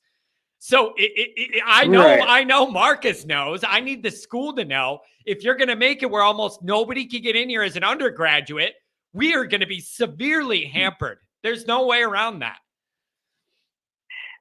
There's just a lot of people out there that are not believing in him. A lot of our fan base. I don't know if you're a part of any of these Facebook groups. Nope, I don't do Facebook. Oh, what would be the cause of the negativity? I just want to ask, and I see a lot of the negativity here too. What would be the negativity on him so far after year one that I haven't seen? The 2 losses were unacceptable last year. We know what those are. You could say that, what do you want him to do with a backup quarterback that's 5 feet tall? That you could use that to balance that argument out. So what are you hearing of why people are down on Marcus? Well, I don't know. A lot of people just think that he's going to be kind of like, Charlie Weiss and all that. And I keep telling people, like, look at the way, like, he's recruiting. Yeah, that's a bad he's hitting example. the major, It's an awful example, because here's 2 reasons he can never be like Weiss at Notre Dame. And I'll say 2, because number 3 is the way each of them look. You got an Adonis statue on one side, and then you got Charlie. But I'm not going to go there because I don't want to be mean in the morning. Here's 2 reasons those 2 are never going to be anything alike: personality and recruiting. Personality and recruiting. Weiss turned a lot of people off with his blustery schematic advantage and all that. Freeman's never going to have that issue, and he recruits way more well-roundedly than Weiss ever could. So I don't think we're in that worry. No. I think that because Marcus Freeman's obviously, he's targeting, like, mostly, like, I heard, like, the Texas area, which that's, like, where most of the talent, well, not most, there's a lot of 5-stars in that area. And I heard that he'd been, targeting mostly, like, Texas, and he's going everywhere, working hard to recruit. So that's why, I don't know, a lot of our fans are just delusional sometimes. They just don't really believe in the team. Yeah, well, here's the other issue, man. Here's the other issue. I think a lot of Notre Dame fans underestimated how much had to change between the 2 regime changes. I think a lot of people really hoped it would be plug and play. Kelly got it to a certain level. Freeman could come in and it would just ascend straight away from where Kelly left it, straight up. But that's not as easy to do as it is to say, with the major changes in the roster. Kelly left, and then you had a quarterback question, all that. Like, I think there was going to be some calibration needed, and maybe last year we saw it, and we're still going through some of it. I do hope it levels out with some of the roster instability and all that. I don't know. Yeah, I think that all this, what Freeman's doing, I think it's all going to, pay off, hopefully in the end. Hey, it's not going to be for lack of effort. That's the one thing I'll say. It isn't going to be for lack of effort. Like, for all of Notre Dame's challenges, acquiring talent, pay for play, grades, South Bend weather, whatever you want to use the excuse that we've heard forever, it's not going to be for lack of effort. That I'm confident in. Marcus Freeman isn't going to lose anybody because he didn't put in the time to build a relationship. He's going to win some. He's going to lose some. But even if he loses them, it isn't going to be for effort. And I respect that. Yes. I always say, like, a lot of people, don't feel confident in the team this year. Like, they have their concerns, about Sam Hartman and all that. But I can always say it. Like, hey, I got my concerns. I got my concerns. But when I say that, the next thing out of my mouth isn't going to be Hartman. Of all my concerns I have next year, he ain't the one. I got about eight big ones before he pops up. So that's a bad example of concerns. I'm worried about all of the defense, for instance. I'm concerned about that. Yeah. I'm just saying, a lot of our fan base are really not big on Hartman like that, I guess. I don't know. But a lot of people feel like he's probably going to get imagine that. Be a bad, bro. Imagine imagine a world where Notre Dame acquires the ACC's all-time leading touchdown passer, and half the fans are like, no, we don't want that here. It's Notre Dame fans are wild. I don't know what you want if you don't want the guy who's throwing the most touchdown passes in the ACC. Like, if that doesn't appeal to you, I really don't know what you want. Jeez, rough crowd. Yeah. I just think Sam Hartman, he stays healthy. I think the potential is 11-1, 10-2. Like, that's our record. But if he gets injured, well, it's going to be another. It could be anything. Season. It could be anything. It's the one thing we got to avoid, man. You got to keep this guy in one piece. And you know what's interesting is, all that talk leading up to blue and gold was about the quarterback competition and all that. I think it's very interesting if they have one still, but it wouldn't be for the number one job. It would be between Angeli and see what Minchie could do for number two, or is Angeli just the number two no matter what? I am unclear on what that's going to look like. Yeah, and I haven't seen enough of Angeli, to know if he could start, and that's just my concern. But hopefully, Sam Hartman just stays healthy. We don't have to worry about that, because I think he'll be fine. I think he's going to be more than fine. It's bugging me that you keep seeing this. Like, there are a lot of things to worry about with Notre Dame. What Sam Hartman's going to do is not on my list. Like, I would add every defensive positional group I'm more worried about than what Hartman's going to do. I'm not saying not to worry about Notre Dame. I make a living worrying about Notre Dame. However, I'm not worried about what Hartman's going to do. I'm worried about almost everything else. Yeah. And as far as, the whole Tyler Buckner going to Alabama, well, the reason why I think he went to Alabama or just transferred was because he wasn't going to get the starter position. He just knew he wasn't going to, win the spot, win the starter position. So he decided to go to Alabama, and then now he got, Logan Diggs in the transfer portal, which this is just my thoughts. I don't know how you feel about it, but I feel like they're leaving because Marcus Freeman players are coming in. Yeah. Do you agree with that, or? Wait, tell me that again. One more. Do you agree that Logan Diggs and Tyler Buckner could have left because Marcus Freeman's talent is coming in, and they feel like they're going to be outplayed? Yeah, I don't think. Diggs. There was rumors about Diggs leaving his whole career. That was a thing. His whole career was that his heart really wasn't in Notre Dame. I don't know what to make of that. But I don't think Diggs wanted to split carries as much as they're going to be split when you have Notre Dame's running back room, which is very, very deep. And maybe he just didn't want to split carries between him and Estime, and then either Payne or Price or Love or whoever it's going to be. I just think he didn't want to split carries and maybe wanted to go where he could be more of a guy, more of the dude. And I understand that. And with Buckner, I totally get it. He's had nothing but bad luck and bad timing and bad injury for the last 5 years. And the guy's sick of it and he wants to go play. I get it. Yeah.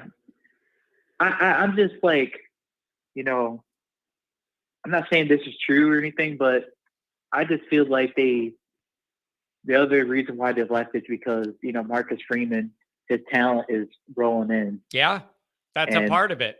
That is a part of it. And that's a good thing to have.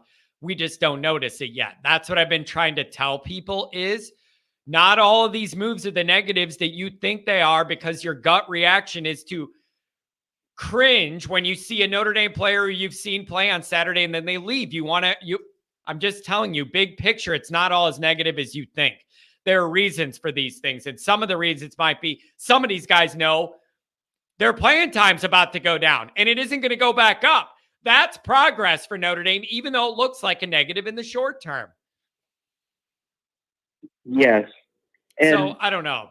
It's going to be interesting, to see, Tyler Buckner, if he starts, Alabama. I mean, which I already know he's going to start just because, why would he transfer there? Well, he transferred there because he wants to play. It's pretty wild to me. Isn't that wild to me? Don't you think that Alabama would have a 5-star somewhere sitting there ready to go for this year? No, they don't have it? Yeah. I don't know. It's wild. I mean, they have who's the number two? Number two is Dude, this is so Milbro, wild. and then Ty Simpson, right? Do you know So- how interesting it's going to be to see Tyler Buckner running in Alabama offense in the SEC every week? Like I don't have enough TVs for every game I need to watch now. That's must see. Like I want to watch Kelly. I want to watch Alabama now. I always hate watch Michigan. And then I got our game. My Saturdays are getting busy. Yeah. It's just going to be very interesting, man. I'm very interested. I'm definitely going to tune in to Alabama and like just to watch Buckner, and same, Logan Diggs. Just imagine if Logan Diggs goes to LSU, we're going to get that, Tommy Rees, Tyler Buckner versus Logan Diggs and Brian Kelly. Yeah, That's going to be I know. I was thinking about it. interesting. But you know what sucks? The worst part about it is that game is the same day as ours with Clemson. And damn sure both of them are going to be night games. One of them will be on, the SEC will do their big night game thing. And then our game will be on ABC. That we're going to overlap. It's going to ruin the night. I'm already mad about it. Yeah. It's going to be very interesting. But all in all, I'm really excited for the season, Oh, yeah. I would say that me too. Hartman. It's a big turning point for Marcus here. Yeah, especially all the talent he's bringing in. I mean, we're going to probably be eventually, I think that we'll be eventually, on Georgia's level. Ooh. Like, we're going to be, like, up there. Now, I would have agreed with you if what happened at the top end of the recruiting class didn't happen last year. Till they figure out that problem, I can't agree with you. I want it, and I want it bad, but you have got to find a way to land those top guys that we didn't. I can't be with you on this until Freeman proves he could get them guys to sign on the dotted line. That's my position. Yeah. Yeah, I'm with you on that. He's got to be able to land those guys. Yeah, so we got to see what that, how he can make that work. Anything else, my friend? I appreciate the call on a Monday. Yes. I have faith that, Freeman, could, he could land. I have faith that he could land those guys. Like, he just, yeah, I have faith in him. If anybody could pitch that Notre Dame mission and make the values more modern and do all that, it's him. It didn't work out last year, and he's got to figure out a way, somehow, some way to be able to lock some of them guys in on paper, not on digital all summer, looking at the rankings online, on freaking paper where it happens to get serious. Thanks for the call on a Monday, my friend. I appreciate you ringing me up. Call me again later in the week. All righty, sounds good. Thanks a lot, man. Have a good week. Katie Keevers. Freeman is banking on the results of this season big time. What product we put on the field this year will determine his trajectory as our coach. I think Marcus Freeman himself probably believes that. And I think that is probably one of the driving forces that led Notre Dame to go down and get Hartman. In a free world with no worries, you would love for Buckner to just be the guy and take off. That's what we tried to do last year. That's the other thing. Nobody can really say, you can't say like Buckner didn't get a fair shot. He was the starter last year and went down. It's just horrible luck. But I think Freeman knows how big of a year this year is. And I think he knows he got leeway year one and all this stuff about Kelly and all of that, and the understanding of year one and transferring in and all that. You don't have that in year two, and Marcus knows it, and he knows you just can't lose your quarterback again. That's why you brought Hartman in. He's counting on having a big year to hopefully be able to help with a lot of that recruiting stuff. Here's something else I wanted to cover. It's on my list. Man, you guys are good. 260-720. You're going to be the final two callers. Stay tuned. I'll get to you both. Andrew Gilmore brings this up, and you got to understand what this means to me personally, and I'm sure you could all understand it. Andrew Gilmore says, about to sign Urlacher's son. but he's not even a top 350 recruit. Maybe he will rise like Cannon. All right. I'm pretty objective when I'm talking about teams and players I like and my allegiances. You're telling me Notre Dame is looking to sign a guy named Kennedy Urlacher? Yeah, that appeals to me. As a Chicago guy named John Kennedy, yeah, that appeals to me. That appeals to me. Going through all the Urlacher years and having him here running that defense, and then you throw the Kennedy part in there just for me? Unbelievable. It's beautiful. I love it. So it's like, I don't want to say it doesn't matter where it's ranked, but the guy's name is Kennedy Urlacher. That kind of checks all my boxes. I'm interested. I love it. John Kennedy, meet Kennedy Urlacher. Yeah, that works. I like that a lot. I love that. That is beautiful. 260. Where do you want to go? Good morning. Good morning, John. Happy Monday, man. It's been a little bit. Hey, I'm telling you, it's a lively morning. We got a good crowd here today. People always want to talk college football in Notre Dame. What's on your mind now?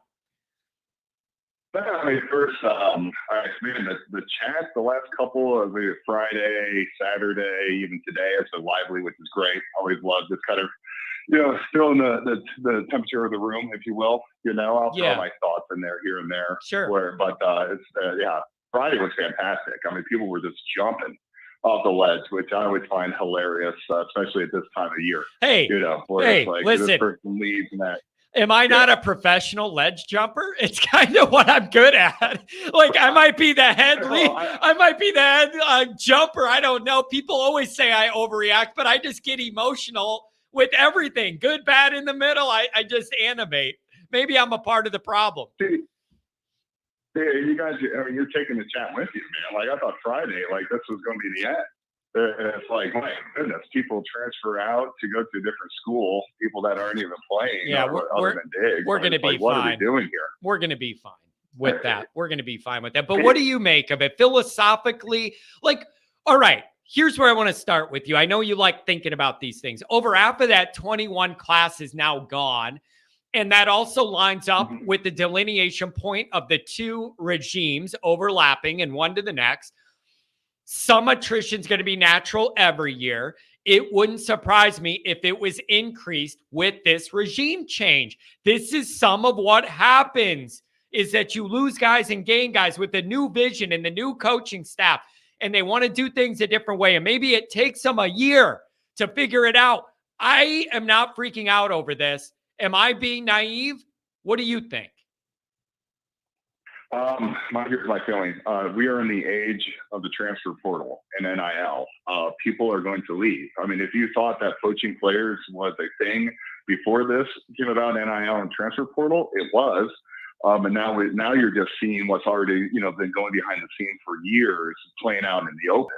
So, I mean, this is going to exacerbate this issue, problem, whatever you want to call it. I fully anticipate Notre Dame is going to lose a handful of players every single year. But as I look at it, the question is, who are you losing? Yeah. Okay. I mean, let's just take the quarterback situation. All right. If Marcus Freeman did not think that, if I bring in another quarterback, I might lose Tyler Buchner, he should be fired today. Now, I know that he did. Yeah. Hence why he made the mistake last season. He didn't bring in anyone. Yeah, but they were, but they were hoping that they could talk him into staying, tell everybody it's competition and make him feel valued. Like what, right? Like what else could you do? That's what they had to do. Exactly. It blows my mind, like the fan base. So last year, the problem with Freeman was, he's too close to the players and he's too much of a players coach and this and that. Now he's losing the locker room because exactly. Yeah, like, nope. I heard that too. 12 months, like what are we doing, dude? Here? I heard that too. That it was he's too buddy rah with those guys and all that, and too soft with that. And then now it's like, he's losing these guys. It's like, yeah, maybe he sees his roster and he wants to build it differently and he's encouraging some of this. We don't know. If you watched Notre Dame football last year, you would have gone, they need a quarterback okay, because the talent that they had in the room is either A, unproven because they're always hurt, or Yeah. B, you know what you have and it's not it. Yes. So you Yes, got to yes, go get yes. it. And what you Man, did. what a well said. That's very well said. That's exactly our dynamic. Always in between where I don't like it for one reason or another. Yeah. And you're right. You're right. In the long term, you have to develop your talent. Okay. And I think the Buckner transfer tells me more about the QB room in Alabama than anything. Yeah. But because let's just be honest. It's if alarming. You were to ask It's alarming. Nick Saban, if you were to ask Nick Saban, who would you rather have as your starting quarterback this year, Sam Hartman or Tyler Buckner? I think I know what he's going to answer 100 times out of 100 times. Yeah, me too. Okay. I guarantee you, if you go to 130 colleges and you ask the head coaches, would you want Sam Hartman as your starting quarterback? I bet you over 110 would probably say, of course. How do you think that goes there? Honestly, if Buckner starts for Alabama and gets dropped in there and him and Reese bring that ND to the SEC, how do you think that actually plays out week in, week out in the grind that is that physical SEC where even the bad teams have a lot of big dudes that are really fast? Like if he wants to keep that ball and run, he's going to be getting dinged. They better bring back Rudy's ice bucket from the locker room because he's going to need it, man. Like, how's it going to go? You're not going to tell Buckner to come to Alabama and throw 50 passes a game, so then they're going to want him to do running stuff. The guy's going to be getting dinged all over. Am I wrong? You're on class, man.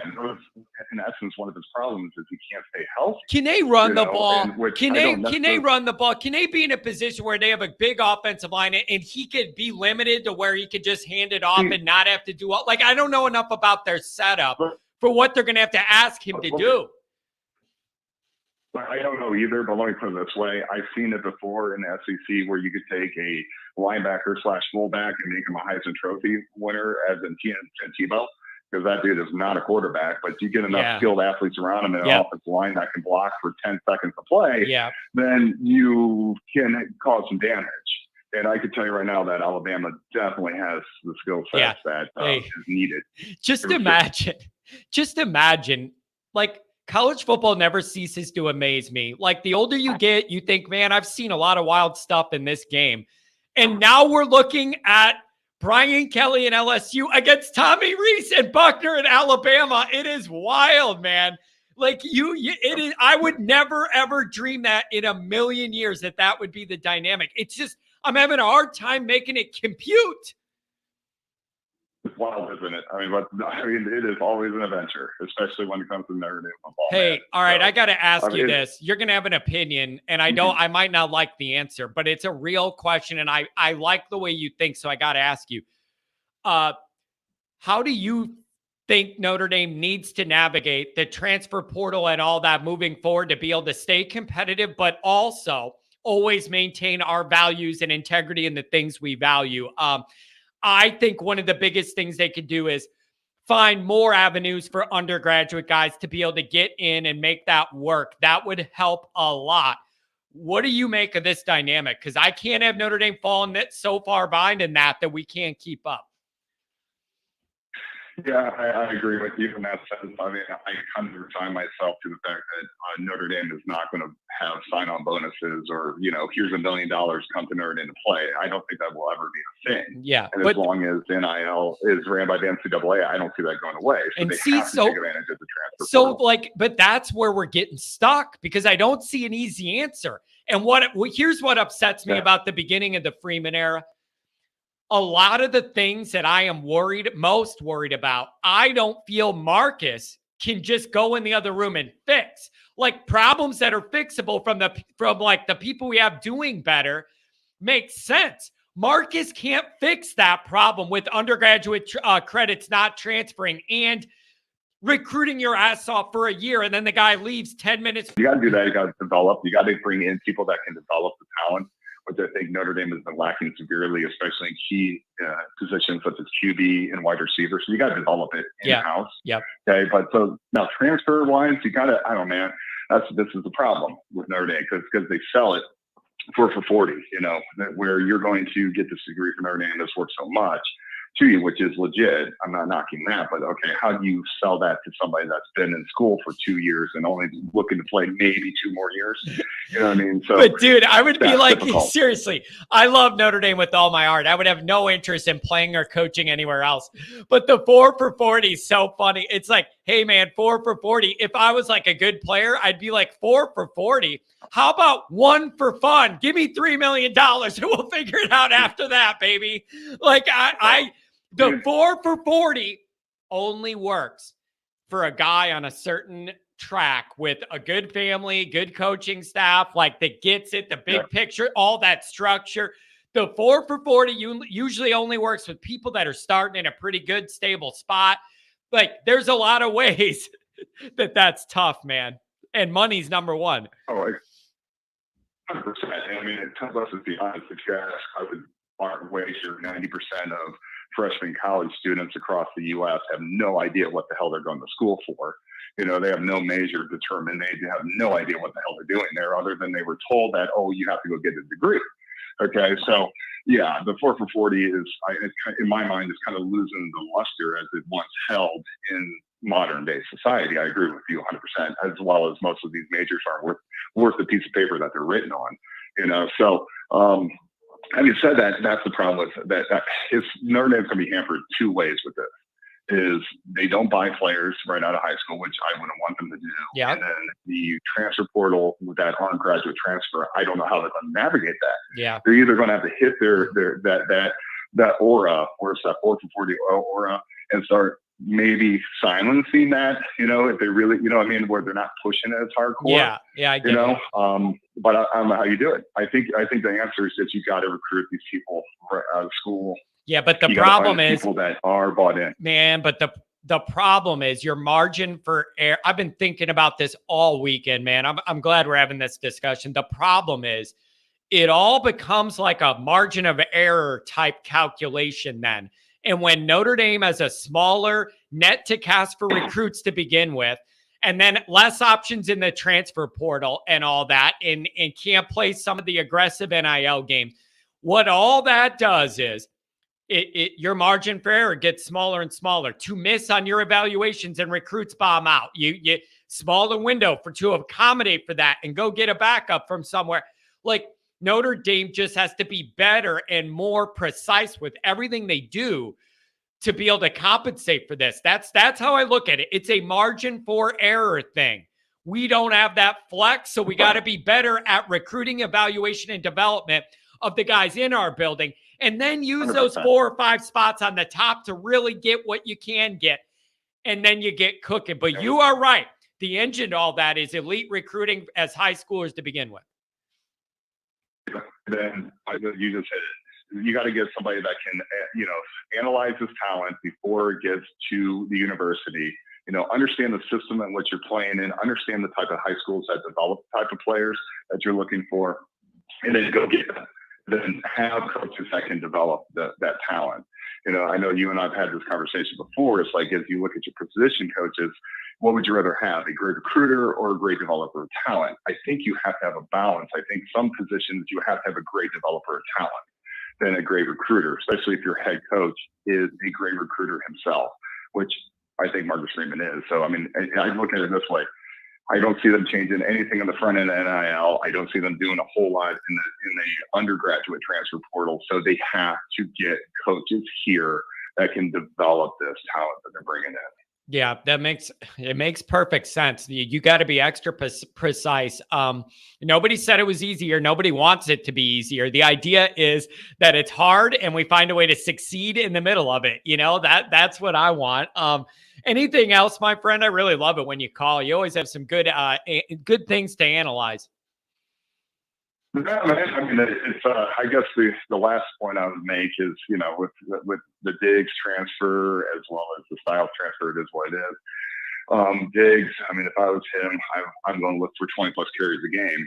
And as I go into the season, I pray to the living God that Notre Dame is not running the ball 40 to 50 times a game. I hope that they're throwing the damn ball a little bit more because they actually have a quarterback. So now you're dropping the carries per game to like 35. Okay, so now you're splitting it between 3 backs 35, you can do the math. You know what I mean? So that's why Diggs is out of here. He was never bought into the program to begin with. He wants 20 plus carries a game. I don't blame him.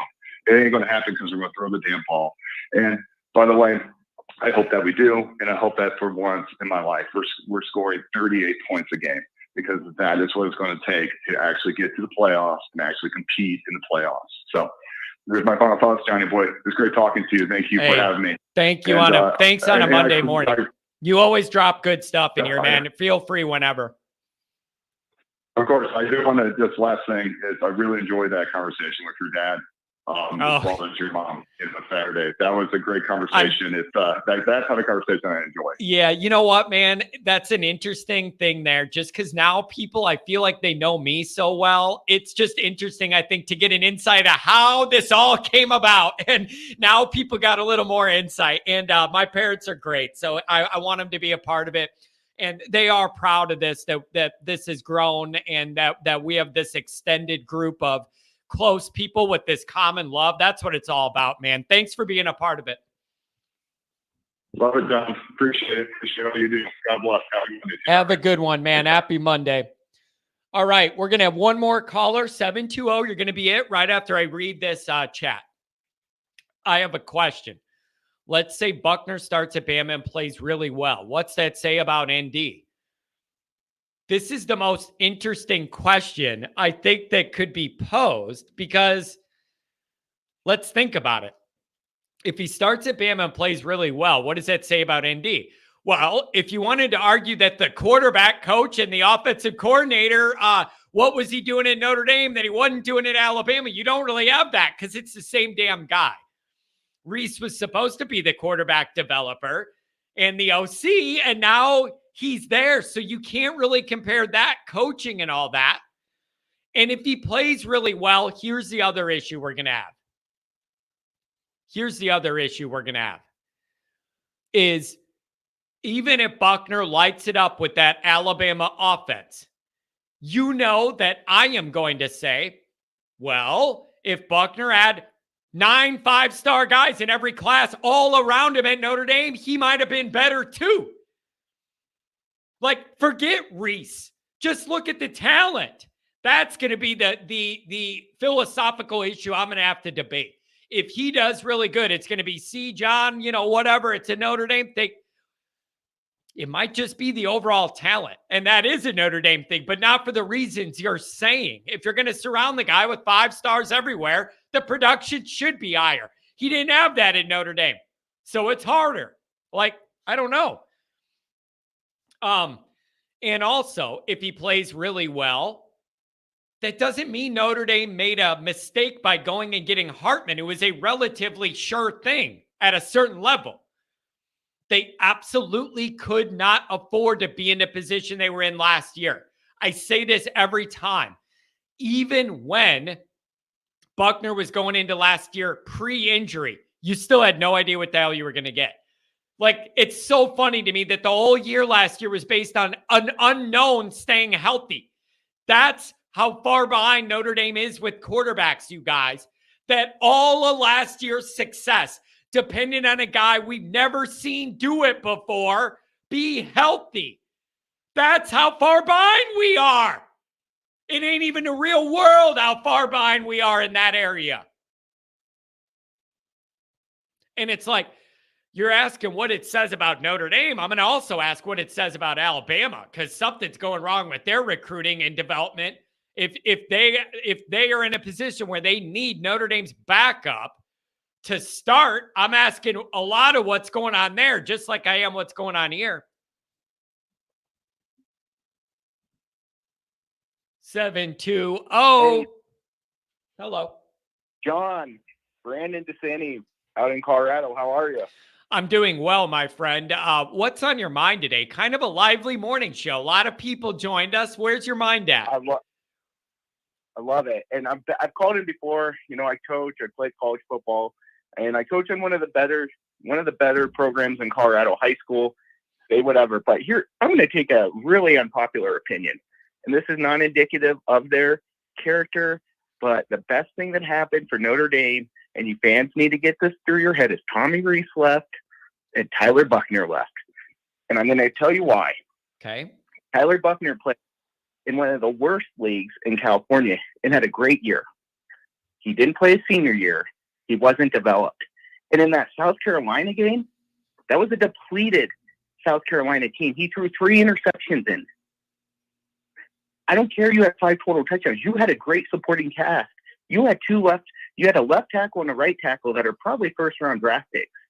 You had one of the deepest running back rooms in college football in that game. We should have ran over them. He threw 3 picks. And here's the other thing. How many draft picks did Tommy Reese produce when he was at Notre Dame? Yeah. Oh, I know. How many? Yeah, that's fair. How many American running backs did Tommy Reese produce? Hey, or wide receivers? Listen, man. The most upsetting part of all this is with the reaction to Buckner and Reese is there's a lot of crying over unrealized potential and what may be and maybe and maybe, but we haven't seen yet. And my position is I just can't drop that many tears for things I haven't even seen be that great yet. Yeah. But a lot of people disagree with me. A lot of people love what Reese was running, and he wasn't the issue at all. I don't know. He lost to Marshall. Guys, this kid is not the Bryce Young. He's not a Michael Vick. He couldn't navigate a MAC team that Marshall didn't win the MAC. Did they win the MAC? No, they didn't. Were they like 2-8 last year or something? Oh, dude, they were bad. They were bad. Well, they were one of the worst teams in America, and one of the other worst teams in America was freaking Stanford. What the hell's going on here? Exactly. What is going on? Exactly. They were 2 of the worst teams. What the hell? And here, I'm going to tell you how you guys have to. And here's the thing: I coach at a public school, and we compete against 2 private schools. Mullen High School, which Mullen has a kid, D tackle on Notre Dame. He's been hurt a couple years, but we also compete against Valor and Cherry Creek for kids. The difference is it's the scheme. So we are a smash mouth team. We're going to run the ball. Notre Dame needs to take a page from Air Force Academy and say, and I'm not saying run the triple option, but here's the deal. Georgia is a smash mouth team. Air Force, Kansas had one of the biggest turnaround. And what do? Have you seen Kansas play? A little bit. Not much. I can't say I look for it. Ball first. But they had one of the biggest turnarounds in a year. And it's because they started playing disciplined football and running the ball. That's the only way you're going to win. And I encourage people to go back, get on YouTube, watch games in the early 90s with Lou Holtz coaching. They won a national championship with Tony Rice. Yeah. Yeah. His best passing quarterback, Rick Meyer, did not win a national championship with him. And that probably cost him a game. So here's the deal. Everyone needs to get off, excuse my language, Tommy Reese is nuts.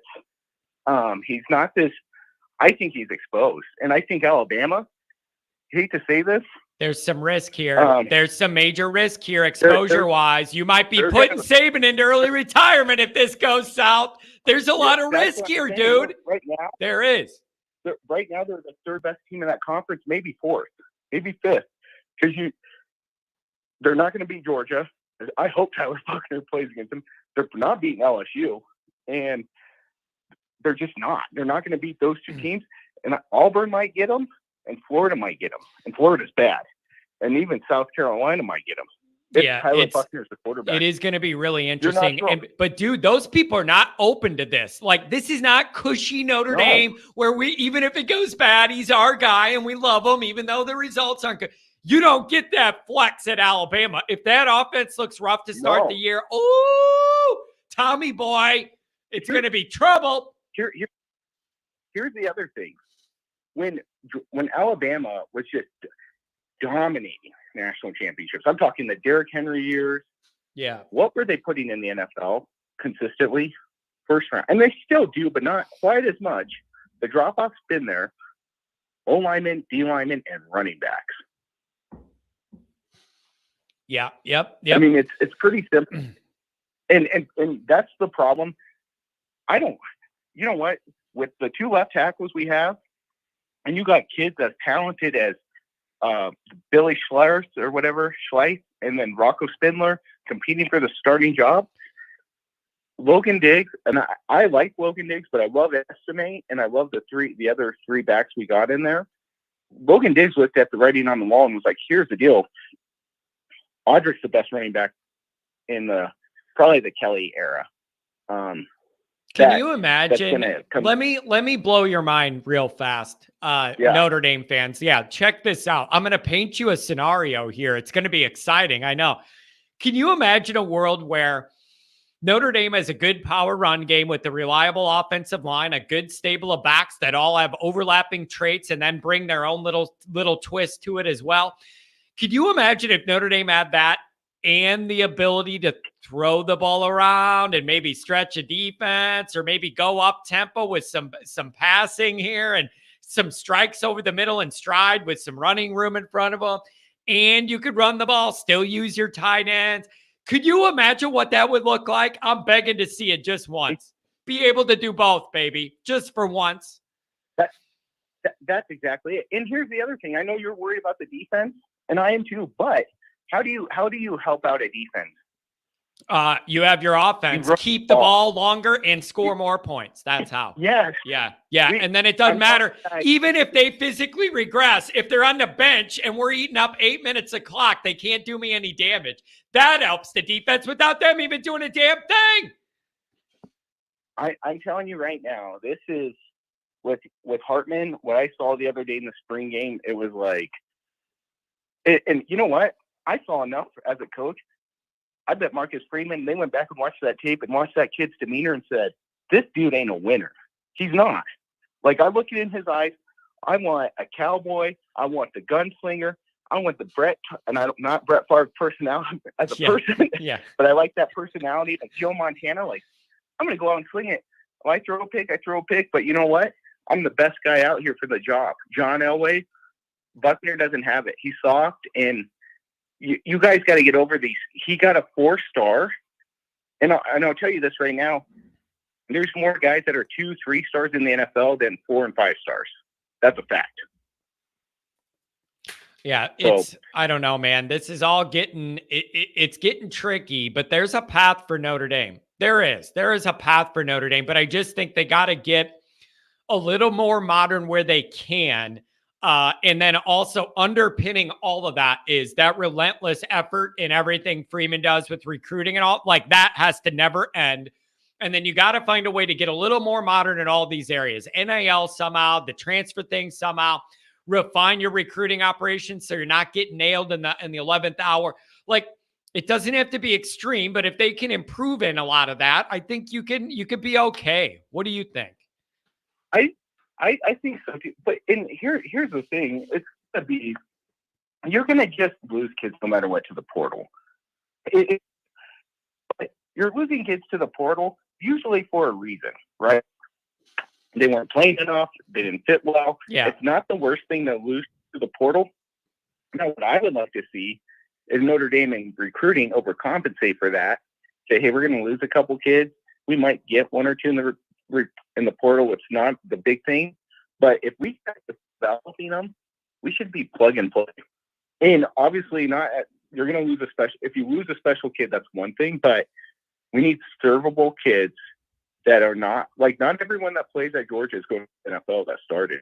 Yeah. Did Stetson Bennett even get drafted? Where did he go? He went somewhere, and I don't remember whether it was one of those sign-on things after or not, but I know he did end up I think somebody did something with him. Maybe, I don't know. Right. And did they have any first round or second round wide receivers? I don't think so. Yeah, it's just, look at how they're built. It's just, look at that. The lines are absolutely just the lines are amazing. It's just, they're so big. It's just hard to do anything against them either way, man. And it all starts there. 100 years we've been saying it, and it's still true. I would be freaking out. I would be crying myself to sleep if we were going to lose Joe Alt or Blake Fisher.